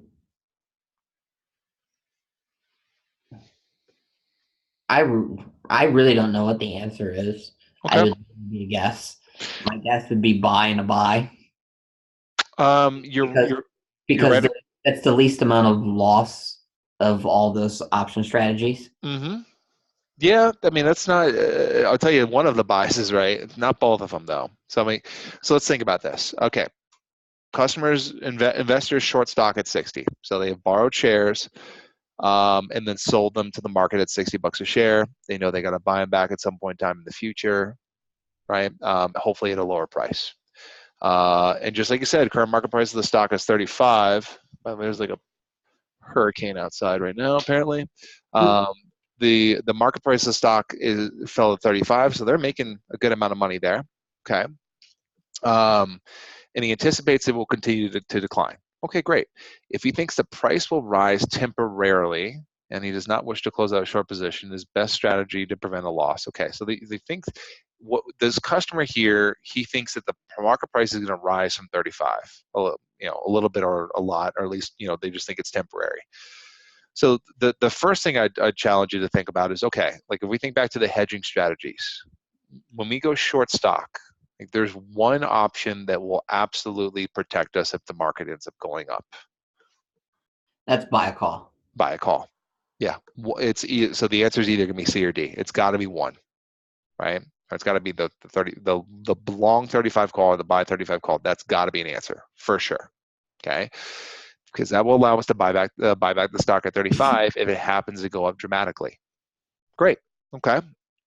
Now, the second question we want to ask ourselves is, okay, out of the other three, what could possibly help us out here? Okay, and this is just, I don't know. We're jumping ahead a little bit in terms of difficulty here, because this is something we have not talked about yet. But the answer they're looking for is going to be 1 and 4. D is going to be the answer they're looking for in this one. and it's more the short put is not a hedge. It's not going to protect you per se, but short stock only will link up with two options, right? That's it. It's only going to link up with potentially a long call, and the long call is used to protect themselves, or a short put. And the short put is basically the income strategy with a short call. I'm sorry, with a short stock. So like it's basically the we talked about a covered call. Well, if I show short stock and I sell a put, that's basically a covered put. Okay. Um, so here's what I challenge you to do. I think this will help. I don't know if you have that option chart memorized, but if you think about it, both the long call and the short put together, both of those both have a buy involved if the option is exercised. Right? The long call gives you the right to buy. A short put gives you an obligation to buy. So they both there's a reason why they both match up with the short stock, right? If we go with a short call or a buy or a long put, both of those are going to make us either going to give us the right to sell or the obligation to sell, and just selling is just going to increase our short position. So it's not really going to quote protect us either way. It just increases our position. So I guess maybe the last thing to kind of cover here with the short put is how the heck it can protect us, or how the heck it can potentially shield us a little bit away from risk if the market ends up going up. Well, the short put, if the market goes up, the short put would expire worthless. It'd be out of the money if the market goes up, but you keep the premium. That's what they're trying to get across with the short put, is you can match the short put with the short stock, and if the market ends up going up, then yeah, the short put would expire worthless, and you would end up just keeping the premium, and that would soften the blow a little bit. Okay. This one's a really tough question, but I tell you, the number one thing to take away from this question is just the fact that a long call protects a short stock position. That's the number one thing to take away from this one. But that makes sense when I see it, because what's their little Yeah, what do they say? So client's temporarily bullish, but in the long term feels that it will continue to decline if the short stock is to be maintained. If the client is correct, a near-term rise in the price will cause the long 35 call to be in the money, and the investor can sell the call to profit. I don't like the way they put that, but either way, you can either sell the call to profit, or you could actually use it. Likewise, the short put would be out of the money and would expire with the investor earning the premium. So either way, I mean, maybe let me write something here. This might help just to memorize, but long stock will only ever be paired with. So long stock will only be paired with a long put or a short call. Short stock can only be paired with a long call or a short put. That's it. No other pairings from there. You'll never see long stock paired with a long call. You'll never see short stock paired with a short call. Right? That's just those are the pairings always, and it always just matches up. The long put and short call both give you a sell, obligation to sell, and right to sell. With a short stock, your long call and your short put, both of them give you a buy. One gives you the right to buy, one gives you the obligation to buy. It's all just ending everything. It just matches up, if that makes sense. I like that. Yeah. Okay. So I'll screenshot that and I'll send it to you. In fact, let me move the page up a little bit here. Yeah, move that up a little bit. Let me screenshot it so I can send it to you afterwards if you want to look at it again. And great. Okay, cool. Before I move on from this one, I know this one's a little tough, but any questions about this one? No, what would that be called, buying the call and the put? Is there any name for that? Oh, are you talking about like long call? Or what are you talking about? Like this strategy here, or the all three of those together? Is there any? No, name? there's not a name to that. I mean, well, let me think about that. Long put. Yeah, actually, it would be. Yeah, I don't think you'll see this on the exam, but they would call it a collar. Okay. I guess it's fair game. It's something that I think some people see on their exam. So like it just real quick as an example, like and I think you'll see why they called a caller short Jan 55 call, and then long one AB is when long on Jan 45 put. So if you if you look at like what I just wrote there in red at the bottom, they call this a collar. And if you think about a collar, it's just like it's almost like you're not letting your stock go too far from where it is already. Like like you want to let a dog go very far from your leash. The thing is, if the market goes down, then they can exercise. If the market goes down, they can exercise the put and just sell at 45. So if it goes significantly below 45, you just exercise the put, use the put. Right? If the market goes up, if it goes anywhere past 55, that call goes in the money, and you'll just end up selling stock at 55. So really, you like by doing this caller, as they call it, and I'll put that on the screen here. It's called a caller. This is a caller. By putting those two things together, you're just not letting your stock move too far. That's it. Okay. Very, very unlikely to see that, but it's possible. Yeah. Good question. I was just curious. Yeah. Okay. Before I move on from this one, anything else you want to talk about this one? No. Okay. Cool. All right. So keeping on here. I think you know this. Covered call writing. That's going to be the stable market. Mm-hmm. Stable, flat, neutral, whatever they want to call it. You got it. An investor might do all the following except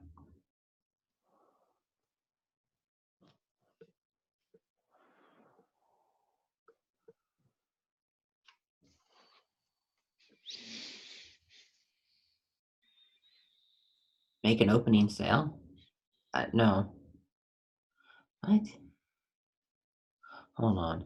Hedge a long stock with a short put. That's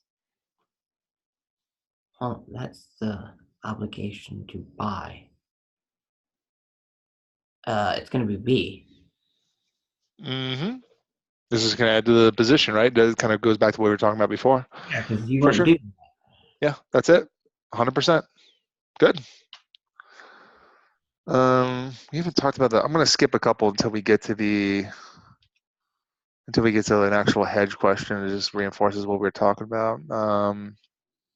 Oh, here we go.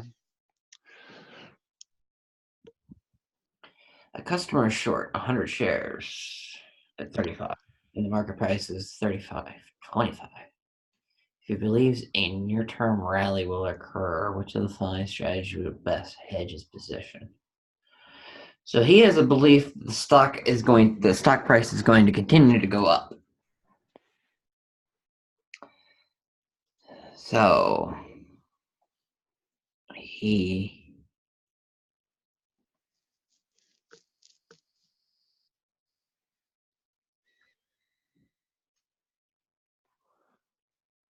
he's gonna be.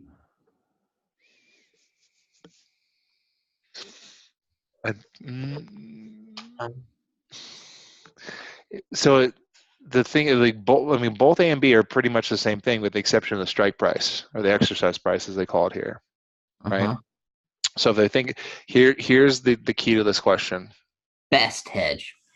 That 35 call is going to be more expensive because it's at a lower strike price and gives you the right to buy at 35, which is better than buying at 40, right?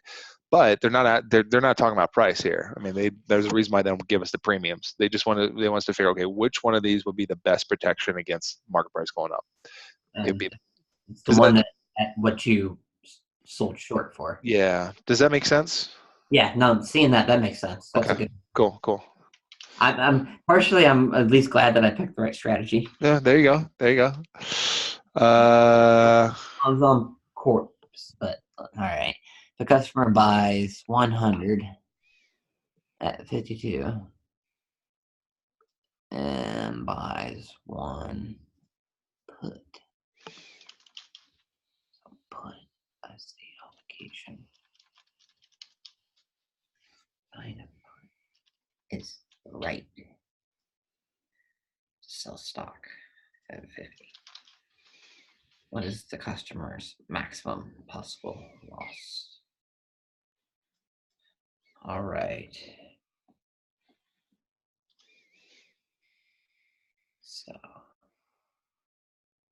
So we could. All right. What we've spent $150 on the premium of the option. Mm-hmm.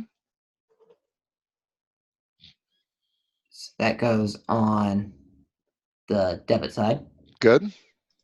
And we bought what, 5250 worth of stock. So that goes on the same side, debit, Mm-hmm. as we bought it. That was my 5,250. Yep. Good. Okay. Cool. Good. I mean, so our maximum loss. So if the stock went to 0, we can exercise the option, which would allow us to sell the stock, because that's the put. We bought a put, so we sell it at 50, so we could $5,000. So we get $5,000 in our pocket. Mm-hmm. So we're looking at, there's 53, 54. Mm-hmm. $5,400 on the debit. And then on the credit side, we have 5,000. So we're out 54, but we're in 5. So the answer is A. You got it. That is it. Let me move this up a little bit. But yeah, that's it. I mean, I think I mean, even in the short time we've been looking at this, you're getting faster at these. So good. Solid. I have nothing to correct there. Feel pretty good about that one? That one wasn't bad. Okay. Yeah. Hey. All right. So let me But what's screenshot. nice about that, it's just pure math. Like you said, it's black and white. Yep. You got it. There's no gray to that. Let's see.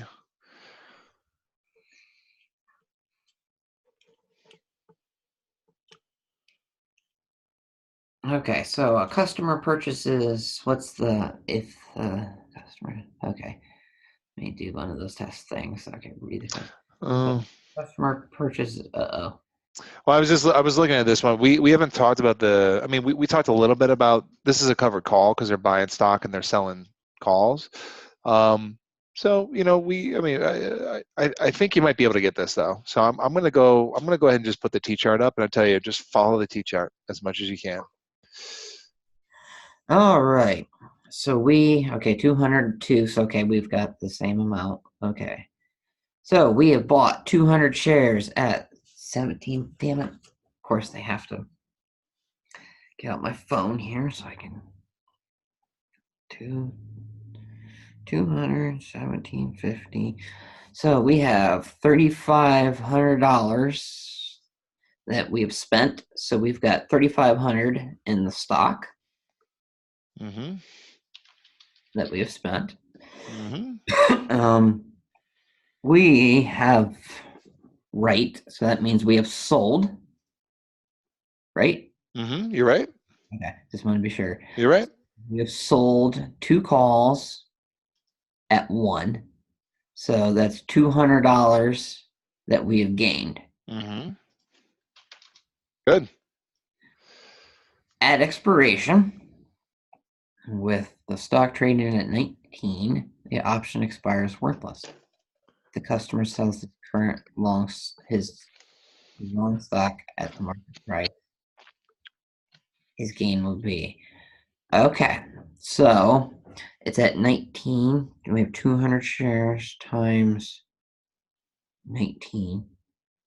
So if we sold the stock, that is $3,800 in our pocket.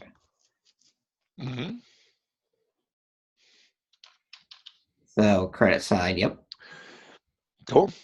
So we got 3,500 there, and we've got 4,200 there. So we are out. We spent $3,500, but we made $4,200. Judge, check your math on the credit side. $4,000. You got it. Yeah. Yeah. Yep. Okay. So our gain is $500 Beautiful. because we sold 2 options, Mhm. made money, and then we sold our stock. Yeah. Yeah. So you see what I'm saying here is just the when you get a math-based question like this where they just tell you a story, just plug it in the T-chart. That's always going to get you the right answer every time. So follow the story, plug it in, just crunch numbers, and you got it. So Okay. cool. Let me screenshot that, and we'll keep on moving here.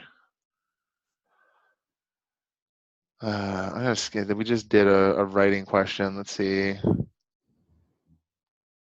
Let's keep testing your T-chart abilities here. All right. This is a sell short one, so this is Mhm. a good one for me. A customer sells short 100 shares at 58. All right. So we borrowed and then we sold. So we have taken in $5,800 credit side, Good. 100 from the short sale. Mhm. I think I'm finally starting to get shorts, by the way. Yeah, you're getting it. Okay. Buys a call 60. One call 60 for 3. So we're out 300 on the debit side. Yep. 300. You got it. If the stock price falls to 52, the customer buys back the stock and closes the option at 1. So we have traded the option at 1. So we're going to take in another $100. Got it. If the price falls to 52, customer buys back the stock. Okay. So then we're going to 5,200 on the credit side because we had to buy the stock back. Okay. I'll tell you. Think about what you said there.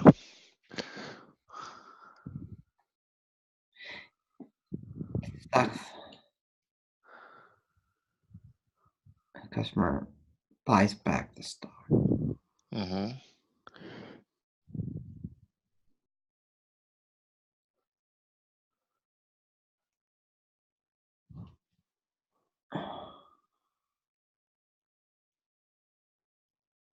Well, we're gonna go into the market and buy it for $52 a share. Good. You may have just been saying. I don't know if you realize this. You said credit. Oh, ow. Okay. Well, we're gonna have spent $5,200. Yep. Got to go back. Buy it back, right? You got it. So good. I mean, I think you may have just said that out of habit, but yeah, that's it. Okay.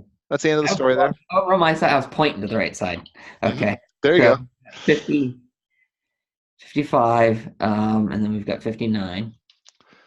So Good. we spent $5,500 to make $5,900.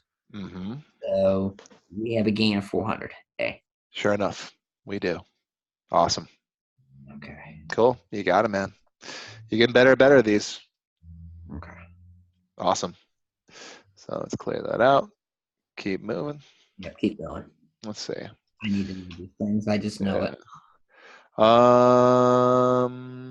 Maximum potential loss. Ooh, I mean, you tell me if you want to do this. This is a covered call. We talked. I mean, we did that example before. it's a good exercise. Let's do it. I mean, yeah, it's not a hedge, but let's get up the T chart again.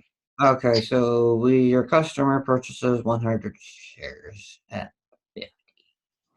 So we've got $5,000 that we have spent. Mm-hmm. We are out $5,500. and sells 2 XYZ 55 calls. So that would give us the obligation to sell stock at 55 for $2 premium. So we took in $200. So the credit. Well, hold on. So $400. Oh, you know what? Oh, I didn't even. This one's tricky. So 400. Okay, let's look at it.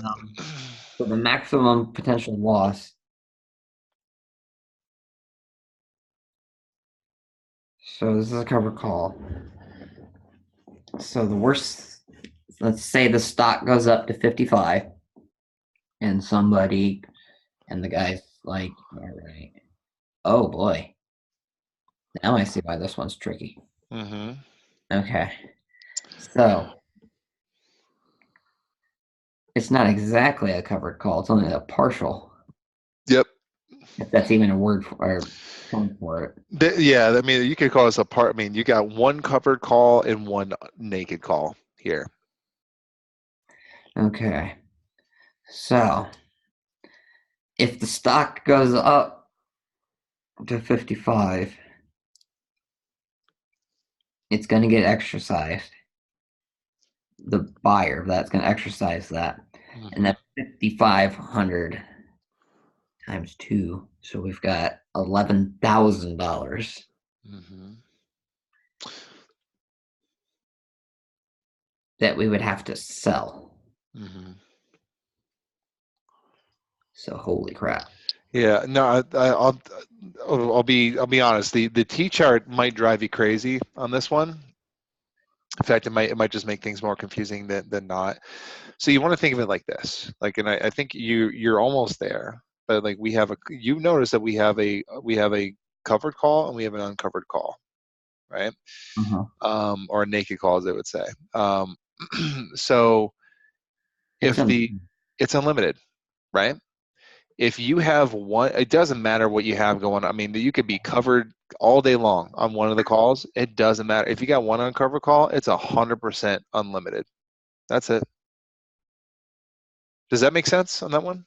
Yeah, because yeah. Yeah, this one's not. I think if you're going to see this question like this on the exam, it's going to be one of them. But if you recognize, and it's always going to work this way every single time, if you recognize that you have one naked call there, the bottom line is if the market goes up to infinity, you're going to lose infinity. Period. Okay. That's it. There you go. Good. So I'll go ahead and erase a couple of these things, and then we'll clear that out. Okay, cool. A derivative-based strategy known as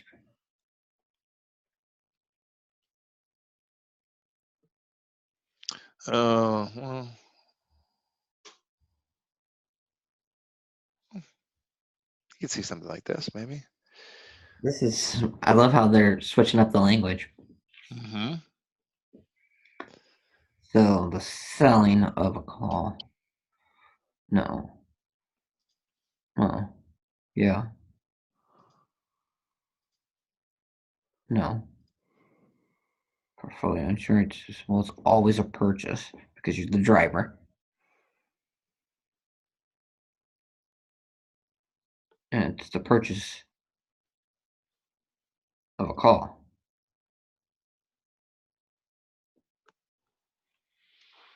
Mm. No, it's the purchase of the put. I can already tell. Yeah, I mean, I think it's just based upon the way. I mean, they say underlying security position. I mean, when they say that, when they stay vague, they're probably talking about the more common thing that people do, which is, more people more commonly would buy stock than sell stock short, right? So, I mean, they're just real vague in this question here. You can get portfolio insurance when you buy a call. If you're short stock, you buy a call. That's how you get insurance. Now, if you're long stock, you go long the put. That's going to be the answer they're looking for there. So basically, they only want you to assume you're dealing with a short stock position if they actually mention it somewhere. So by default, it's a long. Mm-hmm. It's long unless they say. Exactly. Mm-hmm. Good. I think we've seen something like I'm going to try to find another hedge real quick, just because we've seen something like that. That's What's that one? I'm sorry. What was that one? Which one? The one that I'm just curious This because one?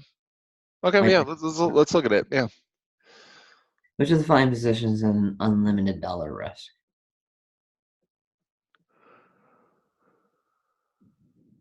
Oh wow.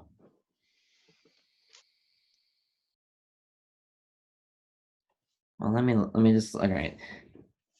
So D would not be Good. because you're short, but you have the call to protect it. Um, selling a put. Ooh. It's C because it's naked. It's not C. No, God, All good. All good. I mean, think about it. Short put. What's your max loss? it too. Okay, hold on. So a short 150. So we're selling the put, which means we have to buy the stock at 50. Right? Did I say that? See? Yeah, yeah. Short. So short put, you have the obligation to buy, right? Yeah. So you have to buy. So you got to. Sometimes even see this is what drives me crazy about options. Yeah. Sometimes even it's like little things. Yeah. I get it for a second, and then all of a sudden they change up. Or I don't know. It's Yeah. just when they start adding in all these other. All right, let me just keep. Okay, so for short the put, that means we have to buy. Which what's that's not unlimited anything. It's not. You almost want to, like, with a put, you want to ask yourself, okay, when I sell an option, I want it to expire, right? So my problem with if I sell an option, is if it's being exercised, then we have to think through, like, okay, first and foremost, with a put, when would a put be exercised? When would the put be exercised? hmm When would a put go in the money, or when would it be exercised? When the price is going down. Yeah, when the price goes down, right? So if the market goes up with a short put, it doesn't matter. It's at the end of the day, right? The options is going to expire worthless. So our risk really is if the market goes down, and Yeah. that's where we just have to think, okay, well, the furthest the market can go down is zero, and we almost have to think, like, what would actually happen there with that Jan 50 put? Yeah. So I mean, so it'd be premium. That's the one where it's uh market price, the the put price, minus market price plus premium. Yeah, exactly. So I mean, if the market goes all the way down to zero, you're essentially buying stock that's worth nothing for 50. That's where your risk is. So okay, so sell one put and you're short.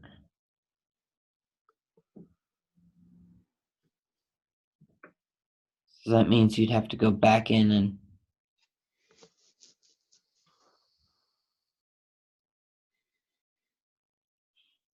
it's B It is. because you have a short and a short. hmm The I mean, the big thing there is a short stock position, right? Um, so if the short stock position, you got to ask yourself, am I, like, we know by itself that has unlimited risk potential. So question is okay, if we have a short stock position, do we have something there to protect us against that? The No. answer is no, right? We don't. We just don't.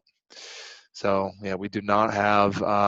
We don't. That short put will save us a little bit of risk with keeping the premium, but beyond that, it's not gonna do anything else beyond that. So Because with the short call, we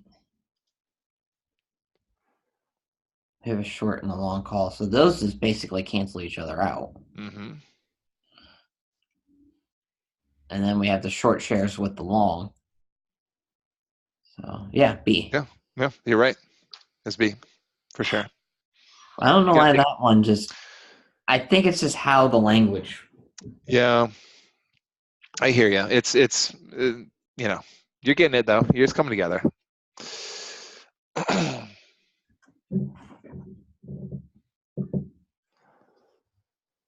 God, this one, I mean, we haven't talked. I mean, this is another area. I mean, this is a somewhat of a cover call. I mean, if you want to look at it, we can. This is a ratio. By the way, if you ever see, actually, that's a testable question in itself. Just if you ever see an option where you've got unbalanced sides, meaning that, oh, this is basically the same thing we looked at before. We're long 100 shares, and then we're short 2 calls. And they're asking us what's the max loss. Mm-hmm. So what are you thinking on that one?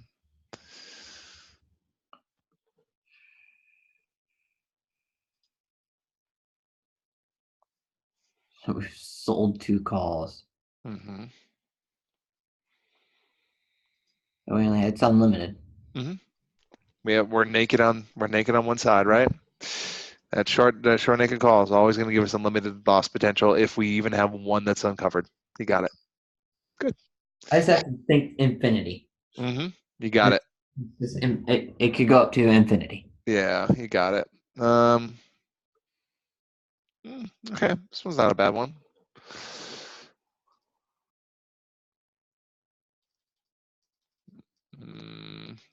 There we go. A customer is short 100 shares at 26, long 1 call. Okay, so we have sold $2,600 worth of XYZ. So credit side 2,600 because we have taken $2,600 from the You got sale. it. Mm-hmm. And then we are long, so we bought 1 call, so we are out $100. Good.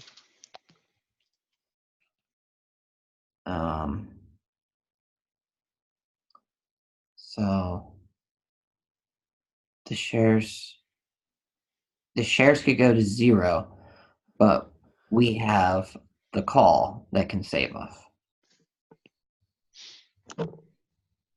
So we'll exercise the call at 30 and we will buy $3,000 worth of stock. So we will have spent $3,000 debit. Mm-hmm. So we spent $3,100 Mm-hmm. and only took in $2,600. Good. Well, that's an interesting number. Why did it do that? I never know why. Hang on, let me undo that real quick. All right, yeah. So we have 3,100 on the debit side, and then we have Maximum loss. 2,600 on the credit side. So yeah, there you go. The only, I mean, you got to the right answer there. The only thing I would add in is that you were talking about the market going down, right? Because we're short stock here, we're hit where we get hit if the market goes up, right? It goes up. Yeah, yeah. I think you knew what you were talking about there, but yeah. Does that make sense what I'm saying? Yeah, I don't even know why it comes out like that. Yeah, I think this is just the growing pains with selling short. You're figuring it out. So you're getting the answer right. It's just just a few of the things you said there were a little off. But that's it. That's it. So good. Good. Right. Let's Keep keep going. going here.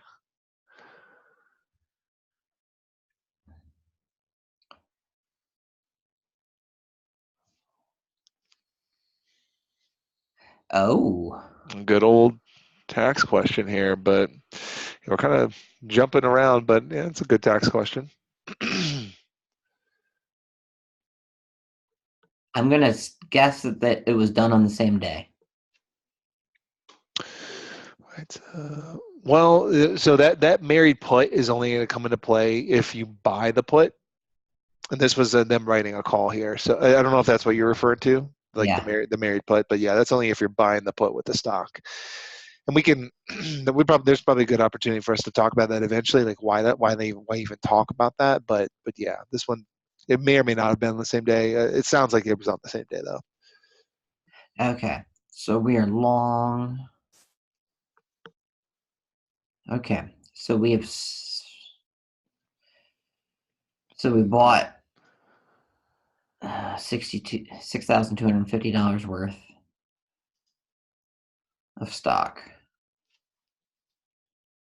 But we've sold. Yeah, let's move that around. Boom. And let me get rid of the things in the middle there. Boom, boom, boom, boom. Okay. All right. All right. All So right. we have spent 6250. Yep. We have taken in 150. So credit 150 Mm-hmm. for selling the call.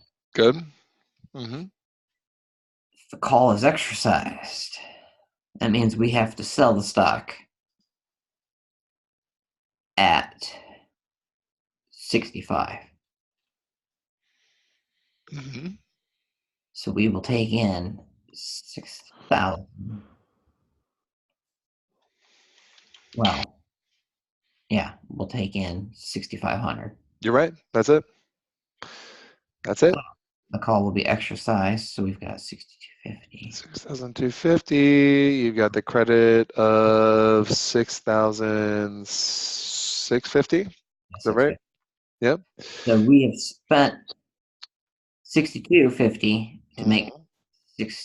6,650. Good. Good. So we've made $400. Mm-hmm.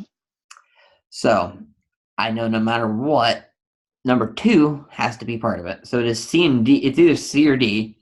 Okay. So for tax Yep. purposes, so let me just try and think about this the Mhm. IRS way. The cost basis per share.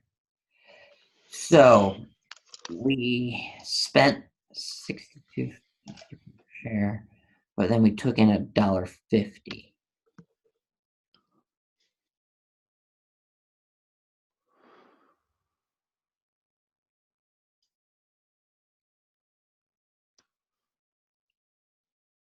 I think that the IRS isn't gonna.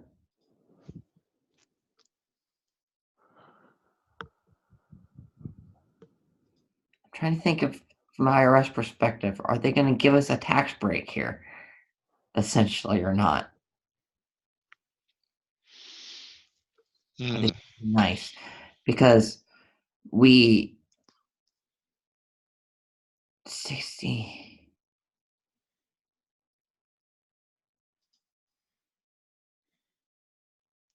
We made so we bought shares. So we had the shares, and then the call was exercised against us. But I take a guess that it's C. Mm. For you said C, 2 and 4, right? Yeah. Looking for 2 and 3. Um, here's I've never realized this with the T chart. I've never actually done it this way, but if you can, like, T chart actually would help you a lot when it comes to tax related stuff. Whenever you buy or sell a security, I should say, whenever a transaction is done, which means you bought a security and sold a security, you're always going to have two things that the IRS is going to look at. They're going to look at what's your cost basis and what's your sales proceeds, and they'll determine if you have a gain or loss. If you have the cost basis is how much you paid for something, sales proceeds is how much you sold something for. Okay, here's the deal: your debit side is your cost basis, your credit side is your sales proceeds. Okay. If you get what I'm saying there, but the when they're asking you what the cost basis is, what they're asking you, okay, like there's stock involved here. What they're asking you is, like, what did you pay for the stock? Okay, we paid 6,250, right? $62.50 per share. With all those comments on Reddit about the tax status of options, when you try to figure out, like, what the tax status of an option is, when an option is exercised, you are just figuring out what you did with the stock and then factoring in the premium. So if they were to ask, a customer writes a September 65 call at 150, and then the call's exercised, what's the tax consequence? The answer would be that you establish a sales proceeds of $6,650 or $66.50. You sold the stock at 65, plus you received a premium on top of that. So that's money in your pocket. That's the tax consequence connected to the option, which is sales proceeds. We sold the stock for 65. That makes sense. Okay. I'll pause there. So the cost basis is just what we paid. Yeah. I know the taxes is one area that we haven't talked about, but I know it's going to show up a little bit more on the 7 than it did on the SIE. Yeah, cost basis is what you paid for something. Sales proceeds is what you sold something for. Yeah. And the key for these questions in here, they're focusing on the stock. Okay. Okay.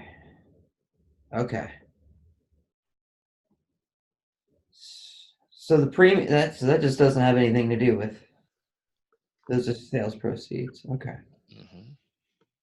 Okay. Makes sense. Cool. So that's not the easiest question. I know we haven't talked about taxes with options, and again, I tell you, this is not. It might seem like it's an option taxation question, but as you can see, I mean, the 6250 had nothing to do with the option. It was just with the stock. We bought the stock at 6250. So yeah, the answer. By the way, I think the reason why you probably answered 4 is because you're folding in the premium into the 6250. Yeah. The premium is always folded into whatever you did with whatever you did through the option, meaning that we sold the stock when the call was exercised, so that premium is going to be factored into the sell side. Now, if we bought the stock through the exercise of the option, then it would be factored in on the cost basis side. If that makes sense, great. If it doesn't, we can certainly dive deeper into this stuff when we jump into the taxation of options part. But I think for right now, that's probably good. But before I move on from this, I want to make sure that you feel pretty good about it. Any questions about any of this? I was just trying to combine the option. Okay. With it. Okay. I was trying to think, well, is the premium going to drop? Which gotcha. Wouldn't make any sense. Yeah. Okay. Think about it, because that's something that you're making. Yeah, I got it. Yeah. Okay. The IRS isn't gonna give you a tax break. Mm-hmm. I should have caught myself when I said the IRS isn't going to help you at all. Yeah, they're not. I guess you can't always say that. There are some circumstances where they help you out somewhat, but yeah, maybe whenever they can. Yeah, but for the most part, they're looking for their money. So, suitability-ish question here.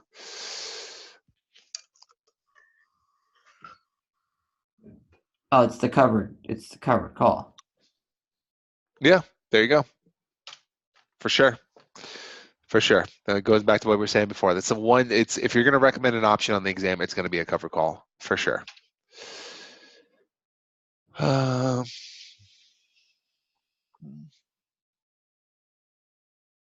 of the following are suitable objectives for a covered call writer. Except. Okay. So with the covered call, we've bought a call and we're long stock. No, I said that. Right? Close. I mean, we bought stock and we sold a call, right? Bought stock, sold the call. Mm-hmm. Because we already own the stock.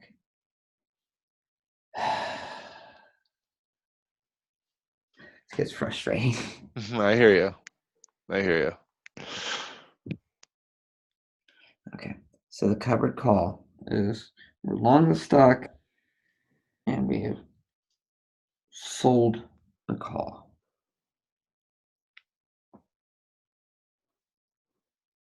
Right?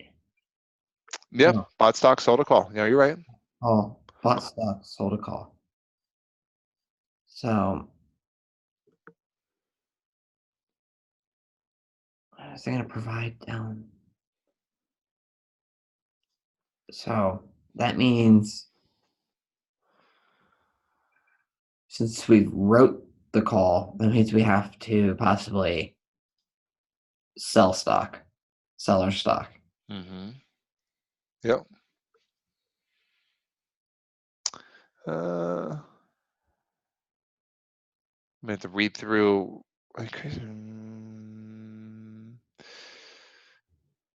God, this is another one where I don't know if I agree with any of their answers, but I guess. I mean, did you land on an answer here? I couldn't tell. No, I'm slowly trying to increase your return. We don't want an increasing return on the stock, Yeah, right? you lose it, right? Like that's the opportunity cost you have to worry about, right? Yeah. That's it. You're not going to profit from an increase in the price because if it goes above the strike price of the call, then you lose out on it, right?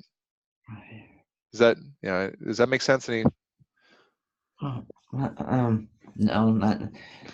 It does, yeah. Profiting Okay. from increase covered call. Mm-hmm. Writer sell stock at strike price if exercises strategy. Down premiums. It increases the rate of return on the long stock because of the premium collected. So your profit. So you don't want. Yeah, Yeah. because you've given up that Yeah. profit. Yeah. That was the thing we were talking about before. Yeah. Yeah. That if the market goes way up, then it's just going to get exercised, and you're going to miss out on that upside potential, right? With if the market goes all the way down to zero, at least you keep the premium. You have some downside protection. It's not much, but you have some. You can increase the return on your long stock position if the market stays flat, right? You just keep the premium. Uh-huh. And then speculating on a stock that will not rise, same thing, right? Same idea. Cool. I think it's options never comes together immediately. So I know you're getting frustrated with these, but you're learning. You're getting better for sure. You're not Just the same. gotta keep going. Gotta keep doing it. Yeah. That's Yeah. because I feel pretty confident about a lot of other things and getting a lot of other things. It's Yeah. really this. For sure. I remember I had a boss tell me to not freak out too much over options, but definitely try and learn them. Yeah, no, I don't think you should. I mean, but at the same time, like I want you to be prepared for whatever exam you get, and I mean, it's inevitably going to be. I think on average for most people, it's somewhere between 10 and 15% of every exam. So, I mean, if you think about it, I mean, you could bomb options, but you'd have to be really strong in everything else if you're You gonna know, pass. So, but you don't want to count on that. yeah, you don't want to count on that. Yeah, at the very least, you want to be decent with options. Okay. All the following are subject to unlimited risk.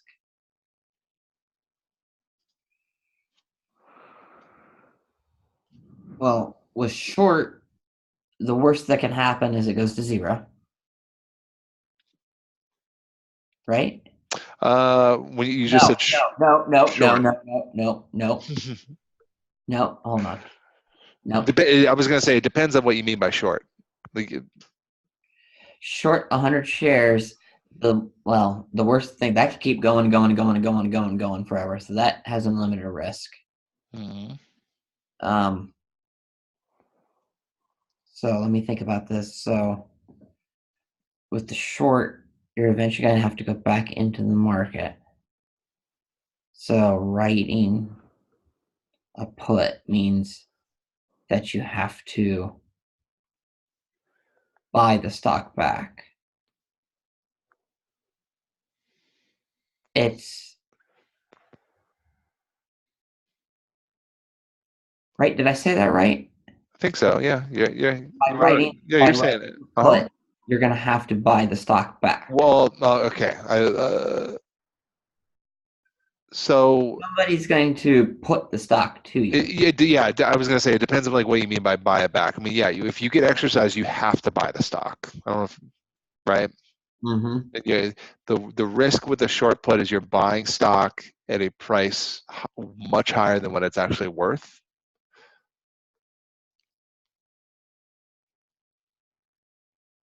Like if the market goes all the way down to zero, you're buying stock that's like worthless for a much higher price. Mm-hmm. So that's a risk you run into there. But So let me think. So the ABC part could have unlimited, but the rate. I mean, you could have to buy that stock back at God knows what. mm-hmm. So that could be unlimited too, theoretically.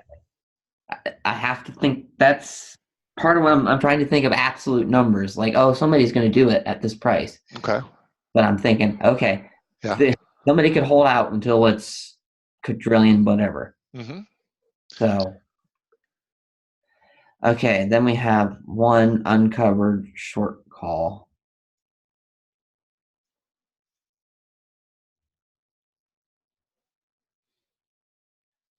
So,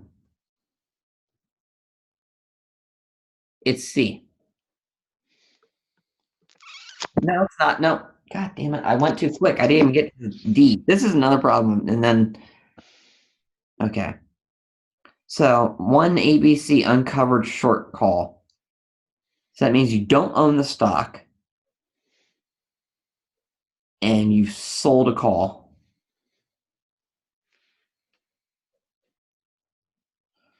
So that means you would have to sell the stock at God knows what price. You said sell a call, right? Huh? Well, I'm on C. Oh, you had to say, okay, I'm sorry. I thought you were moving on to D. No, I'm just trying to go through these too. Okay, gotcha. Okay. I'm just figuring the more times that okay. So the uncovered short call. So that theoretically could go up forever. You're right. And we'd have to sell the stock Mm-hmm. to somebody. So, and then D, we short, that could theoretically go up and up and up. Mm-hmm.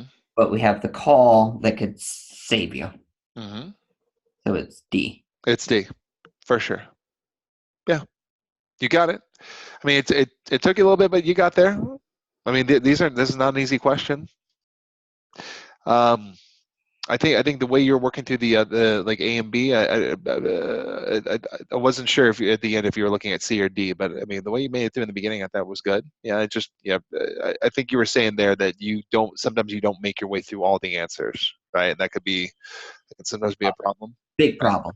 Right. So, I yeah, can get in a hurry. I can yeah, hurry myself. I hear you. I hear you. So, okay.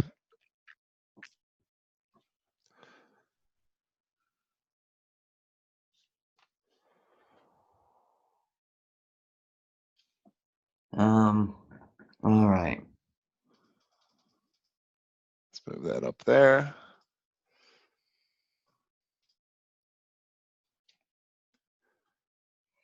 So we have bought 23.50 debit side.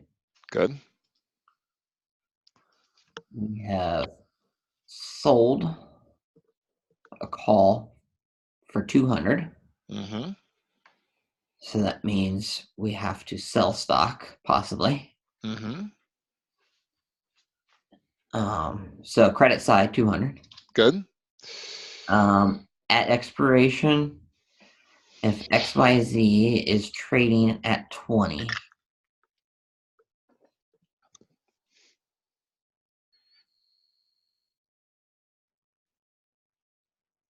we have a hold on.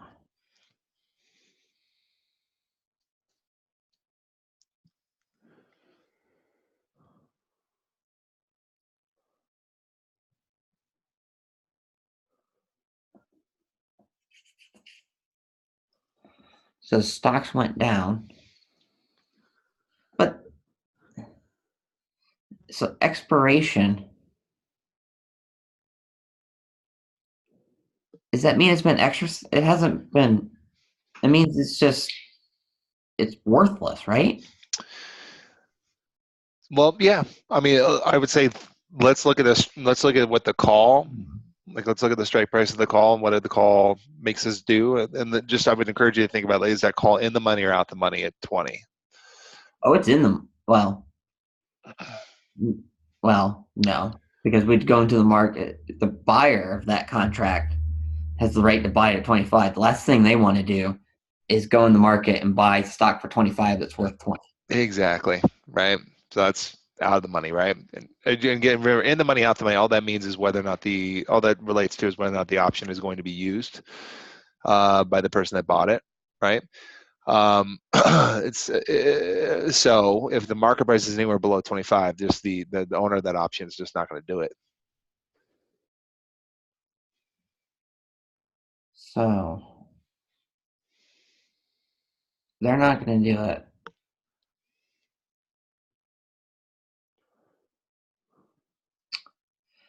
At expiration. But they didn't sell the stock. Yeah, so that's I'm glad we're looking at this one because they do throw these questions there, and they requires a kind of an assumption at some point. Like, even though they don't explicitly say that we sold the stock, at the very least they just want us to have an idea of, like, what is our, it might be a loss on paper, but, like, what's our loss at this point in time. So it's almost like you, I think the safe thing is to assume that you are selling the stock essentially. Okay. Okay. So if I'm looking at it that way, then okay. So we've lost $3. So it's, if we were to sell it right now, Mm-hmm.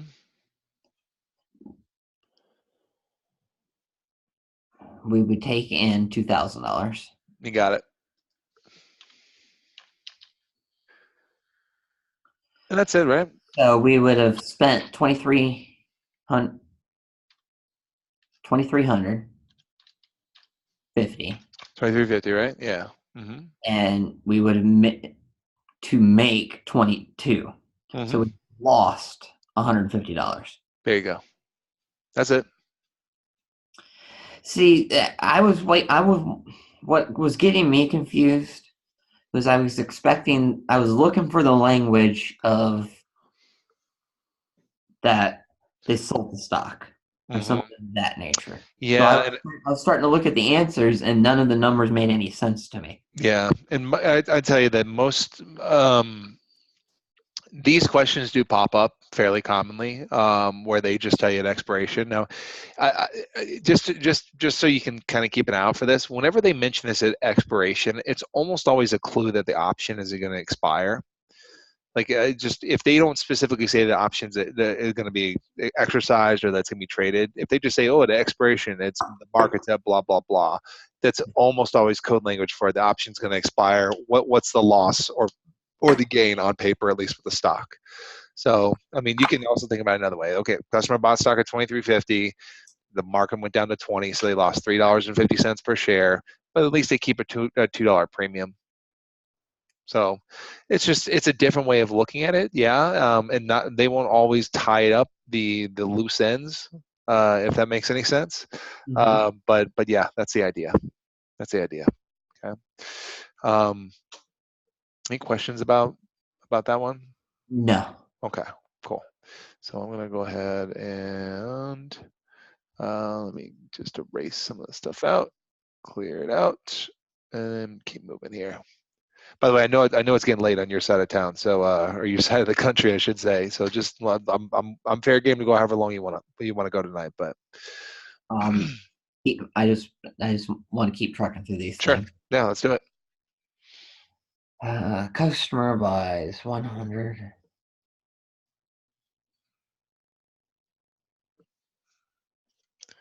Okay, I got this. Mhm. I started getting into my bad habit.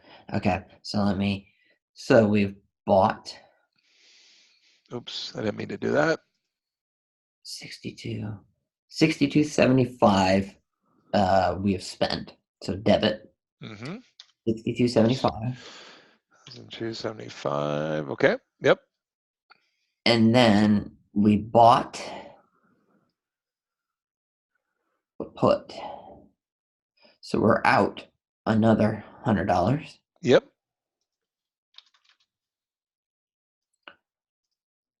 So by buying the put, that gives us the right to sell the stock You're right. at price at Mm-hmm. 6. Mm-hmm. But the stock price has risen to rises to 66.25. We're not going to exercise that option. It's expired. And we're definitely not going to exercise the option because it is out of the money. Mm-hmm. Because it's a put. We're the Yep. buyer of the put, and it's above the strike price, so we're out of the money. So if the stock rises to 66.25 and the put expires and the customer sells the stock at the current. So when we sell the stock, we're going to take in 66.25 credit side. Mm-hmm. So we would have spent 63.75 Mm-hmm. to make 66.25. Mm-hmm. So we are going to have a gain. I just need to get out my calculator so I don't give the wrong answer. Mm-hmm. That's good. Good practice. I'll get myself mad if I get this far and get Yep. late and not use my calculator. Mhm. It's a gain of 250, so it's D. That's for sure. There you go. You get you getting good. Good. All right. Keep on going. Yes. Right. Let's see. This is going to be a lot of the option questions, this kind of stuff, isn't it? Yeah, I mean, we're gonna, we'll have to go through. I mean, this entire section, we're covering all the hedging. We didn't really talk about income in particular, but we're going through those questions. I mean, they're showing up, and this one isn't an income question, but there's only two other buckets of options, as I call them, and it's straddles and spreads, which tell you spreads are going to be a little difficult. They're going to be a little bizarre to make your way through, but I can certainly help you out with them. And then yeah, straddles you might be able to get straddles on your own. I don't know, but we'll see.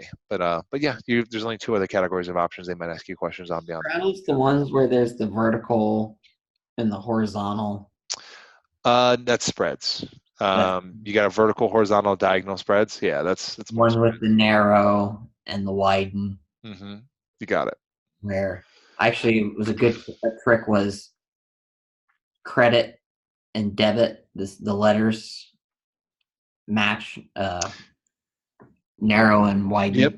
Spread stuff. Yeah, the straddles where you're looking for volatility or you're hoping that volatility doesn't happen, that the market's just basically you could play it as a flat market thing too. And the vertical is where the strike price varies between, but everything else is the same. Yeah, so I mean, if we're talking spreads, yeah, vertical is where the I don't know if this is what you meant, but vertical is same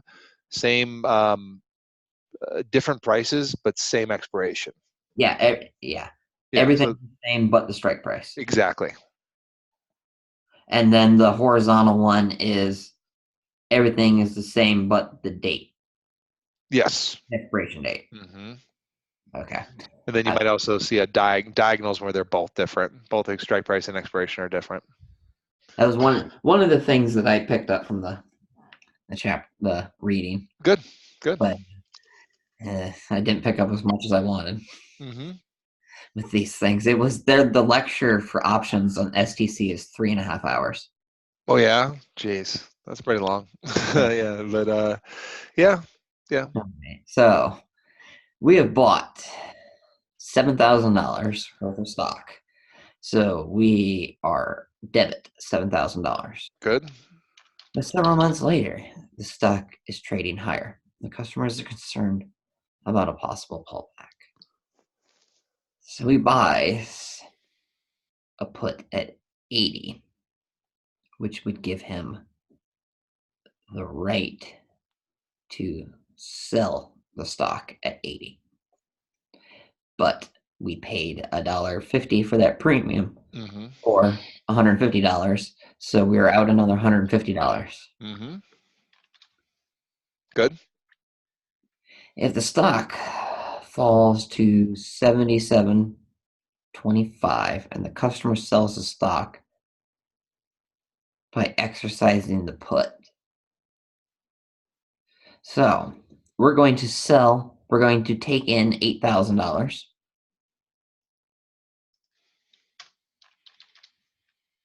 Good.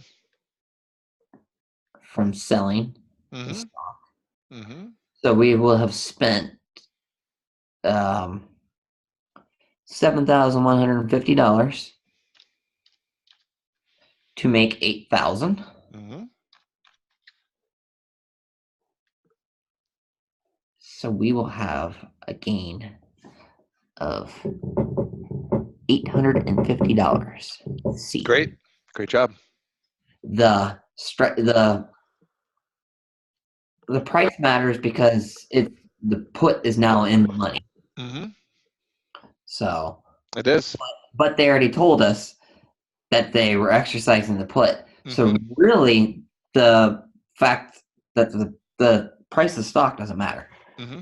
really, because they're telling you that they're exercising it. So Yeah. really, the stock is trading at both those numbers don't matter. Exactly. You've a lot of times when you're exercising the option, they're going to be very clear and explicit with that, and they'll tell you you're doing it. But yeah, and that other question that we saw where they're like they didn't end the story, they just said, yeah, it went to stock price goes there at expiration. What's the gain or loss? That's usually your clue that an expiration that the option's just expiring and nothing's happening with the option. So Mhm. yeah, you're right. Good. All right, let's clear those out. We'll keep going That here. one felt like one that they were trying to be tricky with. Yeah, for sure.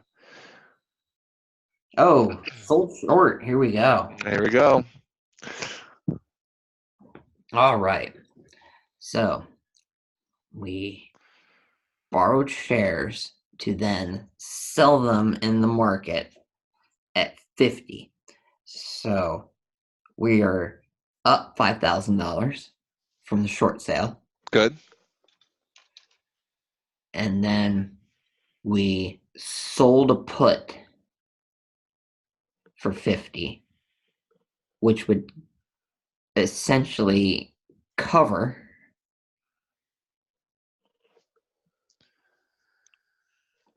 well, it would protect us with the short position a little bit. Good. Um, Say the keyword there's a little bit. Keywords. yeah. Yep.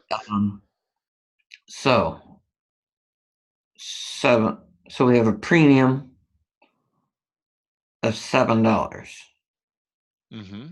Is it?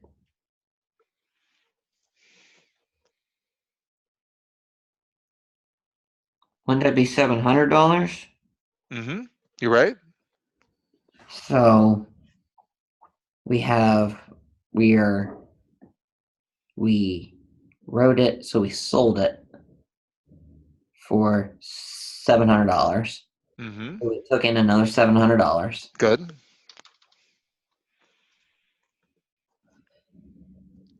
If the January put is exercised when the market price is 43 and the stock acquired is used to cover the short position,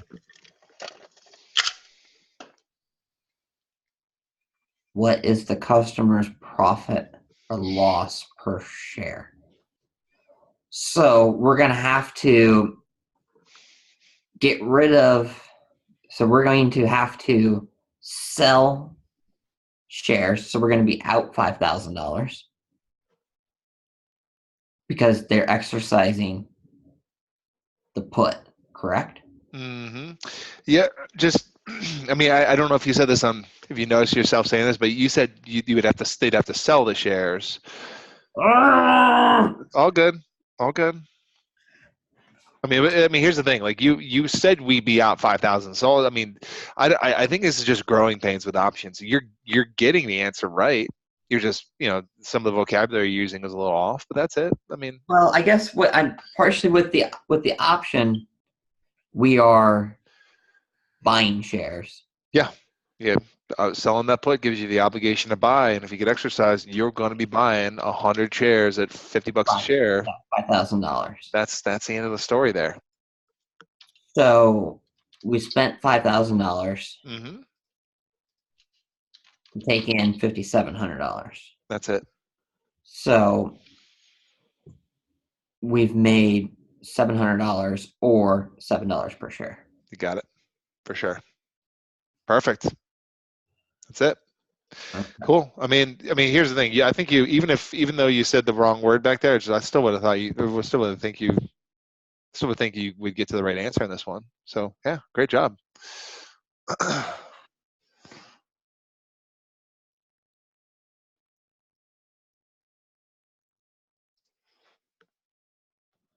Debit call spreads. What the heck? Oh, they haven't even. Oh, geez. Oh. We haven't thought. I mean, this one's if you haven't even talked about if you haven't even taken a dive into spreads, this one might be kind of tough. But I'll tell you this. I'll tell you that the C is not the answer they're looking for. Okay. Okay. So So the market's going up. So long calls would be nice with the market going up because that would give us the right to buy stock at a lower price possibly. mm-hmm. So long calls would be good. A short put means we are buying stock.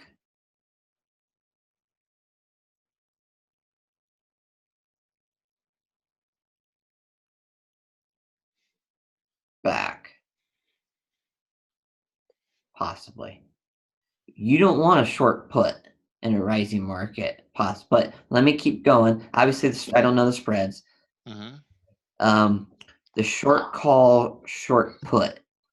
So, yes, the market is going up, which isn't good for the short, but at least we have the short put to be able to buy back to buy stock with the put to cover our short position. Well, I'm just gonna let you make your way through. I mean, with what I said with D, so mm-hmm. in a rising market, the short stock isn't good. It's not good. That's not good. It's The not good. short put, that means you have to buy the stock Well, from somebody. think about the put. That's where you like with the when we sold. Hold on. Oh gosh, I didn't even think about it this way. Mm-hmm. You're bearish with a short put. No. Like, no, you're bullish. You're bullish. You're bullish, right? I knew what I was. Yeah. God. And that one's. I mean, you're bullish because if the market goes up, then you keep the premium on the option, right? Because I mean, if you just think about the in the money stuff, right? The buyer of the put is going to use the put when the market falls, when it goes below the strike price. So they're not going to reuse the put. Yeah. So if the market goes up, the short put expires worthless. They keep the premium. So you're bullish. Mm-hmm.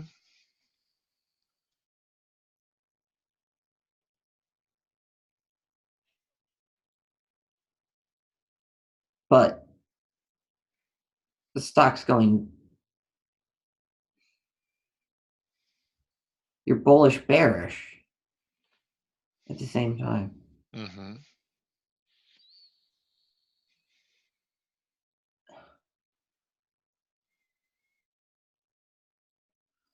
D? You're right. I'm just guessing. I mean, you're. I think you're like 90. You're like 90% there. I mean, you still got the right answer. It's D. I don't completely get why. So let's think about it. Like I think long calls make sense, right? Yeah. That's bullish. Okay. Short puts are bullish by themselves because you want the market to go up, and if the market goes up, the put is out of the money. The person who bought the put is not going to use the option. right? Uh-huh. So short puts by themselves are bullish. Now, if we look at D, and we skip C, we'll talk about spreads, at a later time. But when we look at D, that short put will expire when the market goes up. Okay, it will expire when the market goes up. But that's not the intention. That this is a customer here that's just trying to make money in a flat market. This is kind of like the opposite to like a covered call, basically. But the problem is, that's what we have to ask ourselves. Okay, short stock. What's the deal when the market goes up with short stock? Yes. Not good. Not good. You lose money, right? Because the further the market goes up, the higher the price you need to buy back the stock, right? You got to buy it back at a much higher price the further it goes up. And that short put, while that short put's going to lessen the blow by you keeping the premium, it doesn't stop the bleeding when the further the market goes up. Right? The further the market goes up, the more that stock position loses. Keep the premium, but that's not going to prevent you from losing more money the further the market goes up. So yeah, you're just you made a premium, but you're still just getting killed. Exactly. Now, I'll give you some advice on whenever you have two positions together, and this is going to be specific to when you have a stock position with an option position. The stock position is always the primary focus. Okay, it's the number one thing you're going to look at. It's going to be the thing that determines where you want the market to go. Okay, Go down. Yeah, right. And then the second, so I look at when I look at D, I'm like, okay, short stock, that's a bearish position. I know I want the market to go down, so I normally would lose money if the market goes up with that. And then the second thing you want to ask yourself is, okay, how does the option affect that? And the deal is with the option. I mean, the option here is going to give us an extra premium. It'll allow us to keep the premium if the market goes up past. If it goes up, and if it just goes up in general, we keep the premium. But it just doesn't doesn't prevent us from losing more and more money. So bottom line, look at the stock first, figure out where the stock wants to go, and then you want to ask yourself from there, where does the market, you want to ask yourself after you look at the stock, how does the option affect things? Does the option protect me, or is this option here just for income? And you can just go back to your basic, your fundamentals of options, right? Like hedging, I have to be buying an option. I got to be buying an option to be protected, to truly protect myself. If I'm selling an option, I'm just trying to make income, and I'm not truly protecting myself. I still have a fair amount of risk when I'm selling an option, even when I have a stock in my hand. Does that make sense what I'm saying there, or do you have any questions about that? Kind of makes sense. Okay. So just just summarize that. Look at the stock first, figure out where the stock wants to go, and then ask yourself, how does the option fit into this? Okay. And I think the more you do that, and the more questions you see, I think the more that'll become easier for you just to take in and to figure out. Okay. Cool. Okay. But yeah, you're right. D is the answer.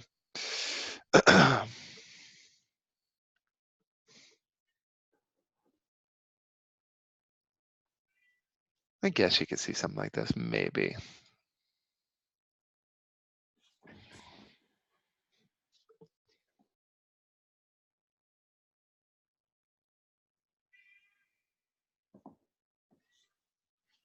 Okay. So the bonds are sold at par. So he's got 1,000, because they're at $1,000 par. So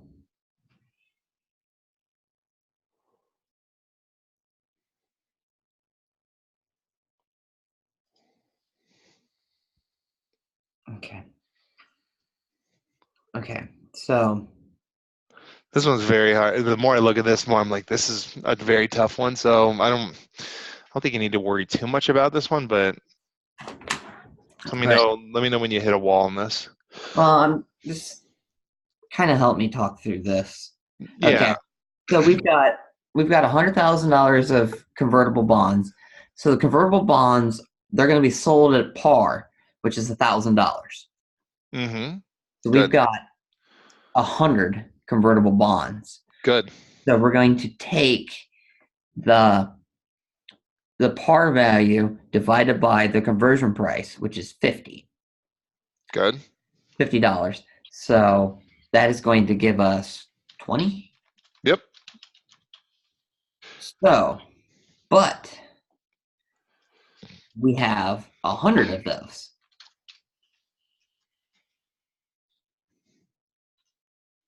So was that what 2,000 shares?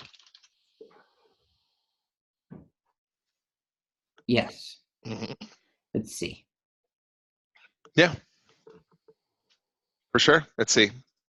Right. One of you. Oh wait. It's not No. C. It's not C. How I did. many cover calls can you write? Mm-hmm. So really it's 20 Yep. because One. Yeah, it's fine. It's fine. I fell into the trap too initially, but yeah. I mean, you'll when you're taking the real test, you're gonna take your time. You're gonna read it bit by bit. We're just practicing. All good. convertible bond, that was something that I had problems with, and I no It, problem. you did really well, in this one. Great job. Yeah. No, at least I caught myself. Yeah. Okay, still short. Oh boy, what should the customer do? So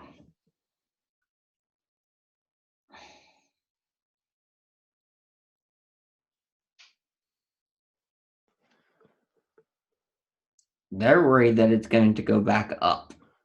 Good. Good. So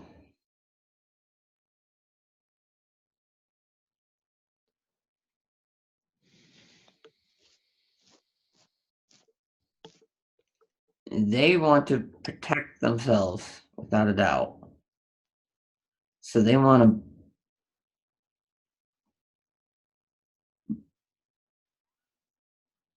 buy puts.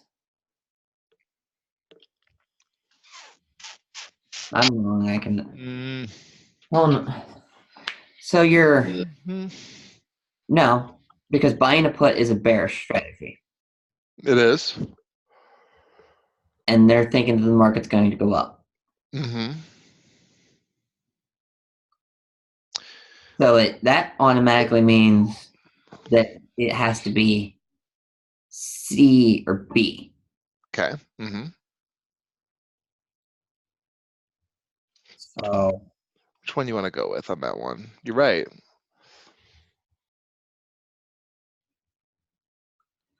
the call would give us the ability to buy stock. It's C. It is. I mean, you got there in the last part. It felt like you were thinking through, okay, well, what's the risk on the short position, right? The risk there is that if the market goes up, I got to buy back at a much higher price, right? That's the risk. Well, what's the one option up here that's going to give me the right to buy back stock at a fixed price so I don't have to worry about that? It's your long call. Good.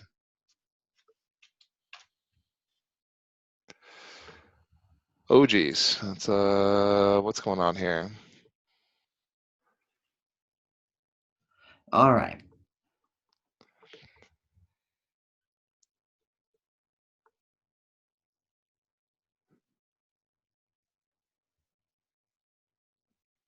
Jeez, I don't even know.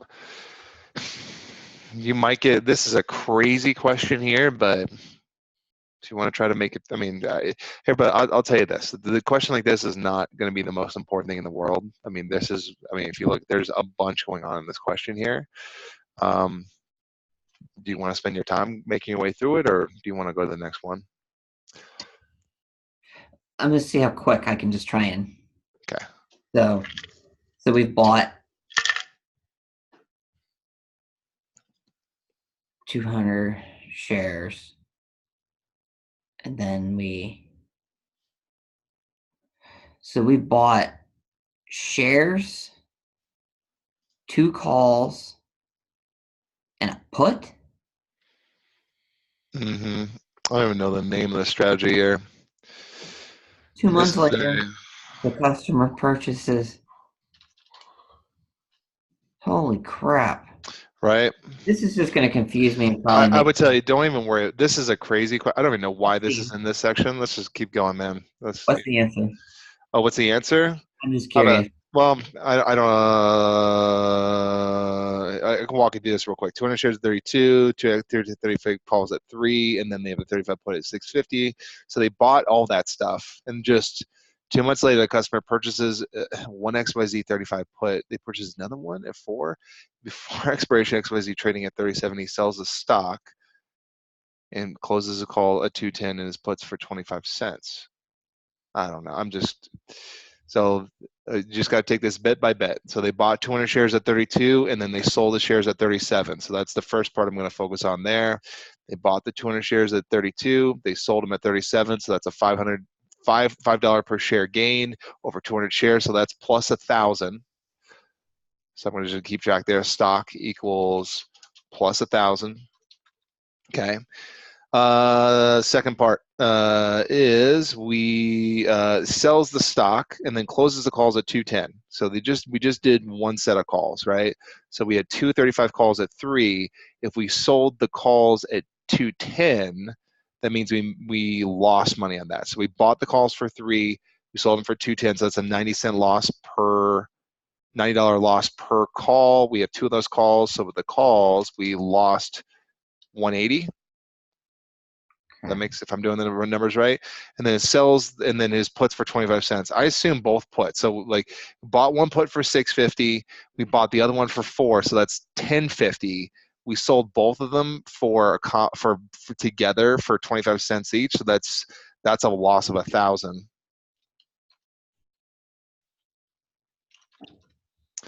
Jesus. So yeah, I mean that it's got to be a loss of 180. Yeah. So I know it was Wow. the crazy question there, but I don't know. I would never expect you to see anything insane like that. But if you do, just take your time. By the way, if you ever see a crazy option question like this that you know is going to take you some time, I would mark a review, keep going, and come back later. Come back at a later time. Don't So, yeah, don't stress yourself out and then don't run out of time. That's yeah. I hope I'm running out of time. Yeah. No, yeah, I think you'll be fine. You got what 3.5 hours for 125 questions? Yeah. I think Yes. I think I had my SIE done in 45 minutes. Yeah, most people. I haven't heard of many people struggling with time on the top off 7. Really? Yeah, no, I don't think it's not very common. I mean, it happens every now and then, but I always tell people if you feel like you're taking a bunch of time on a question, just mark for review and come back later. The thing you don't want to do is just run out of time. And yeah, what happens if the last 5 questions are real pieces of cake and you had to fly through them because you were running out of time? That's the thing you want to avoid, right? So for the harder, more difficult ones that take time, just skip through them. Yeah. Which of the following covers a short call? So,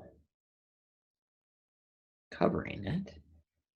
So, a short call is selling a call, which means selling stock, right? Mm-hmm. You got the obligation to sell. Mm-hmm. Um, so we need something that's going to cover. Is it so long stock? You own it, so you're going to have the stock. Mm-hmm. Short stock, you don't have the stock. Good. Long put, you don't have it. And stock rights, you essentially have it. Mm-hmm. You have something that can be converted into stock. Good. So You're right. 100%. Great job on that one. You thought through the risk. You thought, what's the worst case scenario? No, I got to sell stock. The question is, if I have to sell stock at a fixed price, what's the buy price? And the worst case is the market goes up and I have to buy at the high inflated market price. Great. You did great on that one. customer short. All right. This is a good one for exercise. I'm going to try to bring that T-chart back. Where's that T-chart? There it is. There we go. Okay. So we have sold short 100 shares of 26. So We went to our broker dealer and we said, "Can we borrow these shares from you at 26?" And then we turned around and sold them in the market for $2,600. Mm-hmm. So we are took it. We took it in. God, It's been we, a long week. we took in $2,600, Uh-huh. and we're long. So that means we have bought Good. one call at 1, which gives us the right to buy stock at 30. Good. So the maximum potential gain is,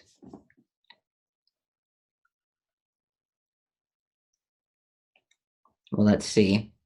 If we were to exercise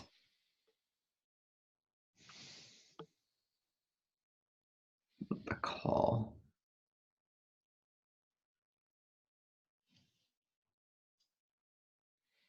uh,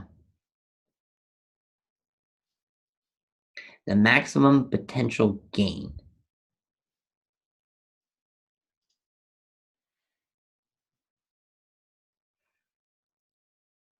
is $2,500 You're right. because the no, but we're not going to do anything with the call because we have complete control of that. If the stock price keeps going down and down and down and down, Mm-hmm. and it's going to go to zero, and we paid $100 for that protection.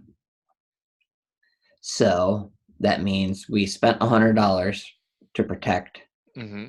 our short, which was 26. So our maximum gain is 2,500. You got it. It's basically like best case scenario is that we're able to buy back the stock for zero, and that's the end of the T chart right there, right? You got it. You're really good at these math based questions here. So good. Math is my strong suit. Okay. Good. Good. All right. So let's see if we can. Okay. Good old break even. All right. If a customer has no other position, sells 180 call for 10. All right. So we have sold a call, which means we have the obligation to sell stock at 80, but we took in $100, so we are credited. Hold on. We took in, oh, yeah. We took in, no, we took in $1,000. Hell yeah. Good. Good. Okay, so we took in $1,000 credit side, Mm-hmm. Good. and then we bought $8,500 worth of stock. So we are out $8,500. Good. Oops.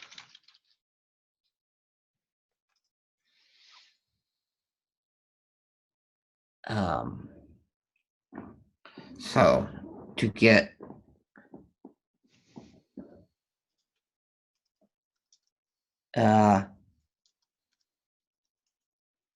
okay. So we need these two sides to math equal out. So Right. On the debit side,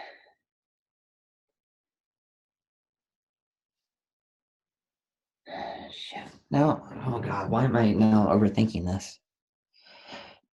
Do I need to add anything else to the T chart?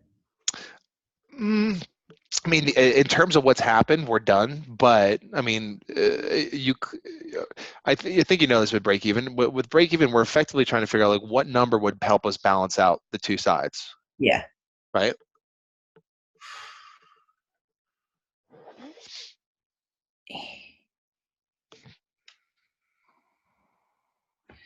Oh my god, I don't know why I'm struggling all of a sudden.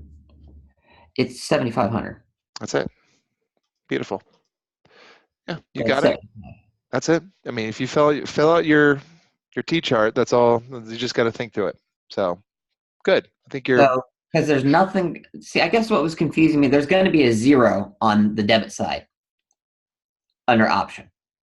Yeah. See, that's what I was confusing myself over. Yeah. I mean, here's the thing. On most of the time when you fill your T chart, you're only going to have one side to the option. The only time you're going to have both sides filled out is if they close the option out or if they sell the option to someone else. Okay. That makes sense. So Mhm. yeah, that's it.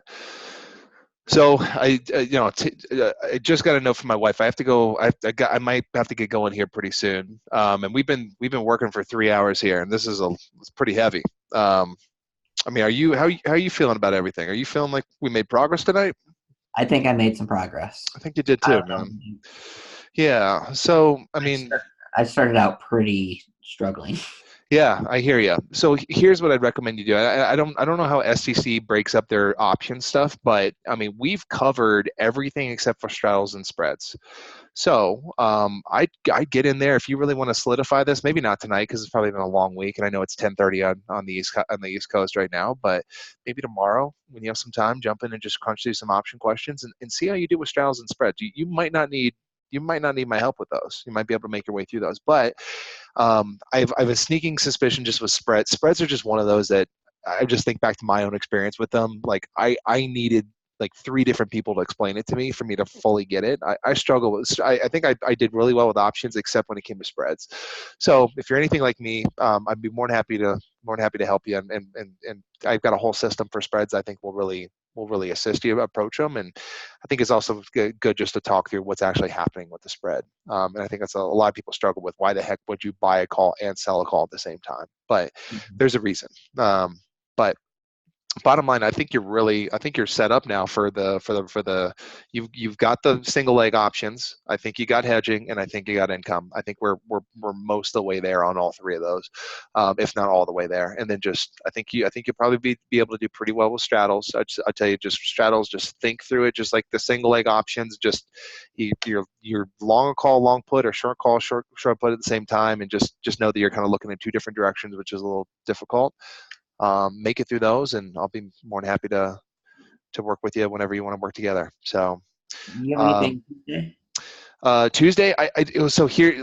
How about this? Let me get back to you, and I will get back to you at the latest on Sunday night. I'm flying to Canada next week, and I'm going to be working next week, but I don't know exactly what my hotel / Airbnb situation is going to be. I'm hoping that if the Wi-Fi is great, awesome. If not, then I'll have to figure out the coffee shop situation. But one way or another, I'll be able to work with you. I got to figure out what the situation is in my hotel. So I'll make a note for myself tonight, on Sunday night, which is when I'll arrive there. I'll make a note for myself to check the internet situation. Also, let you know where I am. So, but right now I have nothing booked on Tuesday, and if you want me to, I'll block out that time. And if everything works there perfectly, then which I think it will, I'll be more than happy to meet with you on Tuesday night. Okay. Okay. Oh, you sent me the stuff from the last Did I session? not? Did I not send that to you? Oh, I'm Uh, sorry. Yeah. Okay. Yeah. I'll send you. I got 2 videos to send you. So I got 2 videos and I got a bunch of screenshots. I'll get those to you by tonight for sure. Sorry about that. No, no Okay. problem. All right, Scott. No, yeah. If I ever forget about doing that, sorry, I had a lot going on this week. But if I ever forget to do that, just send me a quick email. I'm sorry about that, but Oh, no, no, I'll no, no send it worries. right No away. worries Yeah, at all. I was focusing on trying to getting through the book, which yeah. I did this week, Oh, all 20 chapters of it. yeah. Good times. All right. Well, no, I'll get you both videos tonight, and like I said, I'll reach out to you on Sunday night at the latest to let you know what the situation is. Okay. Awesome. Awesome. The screenshot, I love the screenshots. Awesome. Well, I, good to I, hear. I print out those things and I just look and look and look at them. Yeah. I look at the SIE one too because there's going to be some carryover. I'm sure. There will be for sure. So no, I'm glad I can help with all this stuff for sure. And All I right. think we're making our way, man. We just gotta get. I think when we get through options, I think it'll be smooth coasting from there, and then we have a beast of the 24 after that. But we'll make it for sure. All So, right. all right, Awesome. man. All right. All right. Appreciate it. You have a great night. You too. All See you, right. Scott. Bye.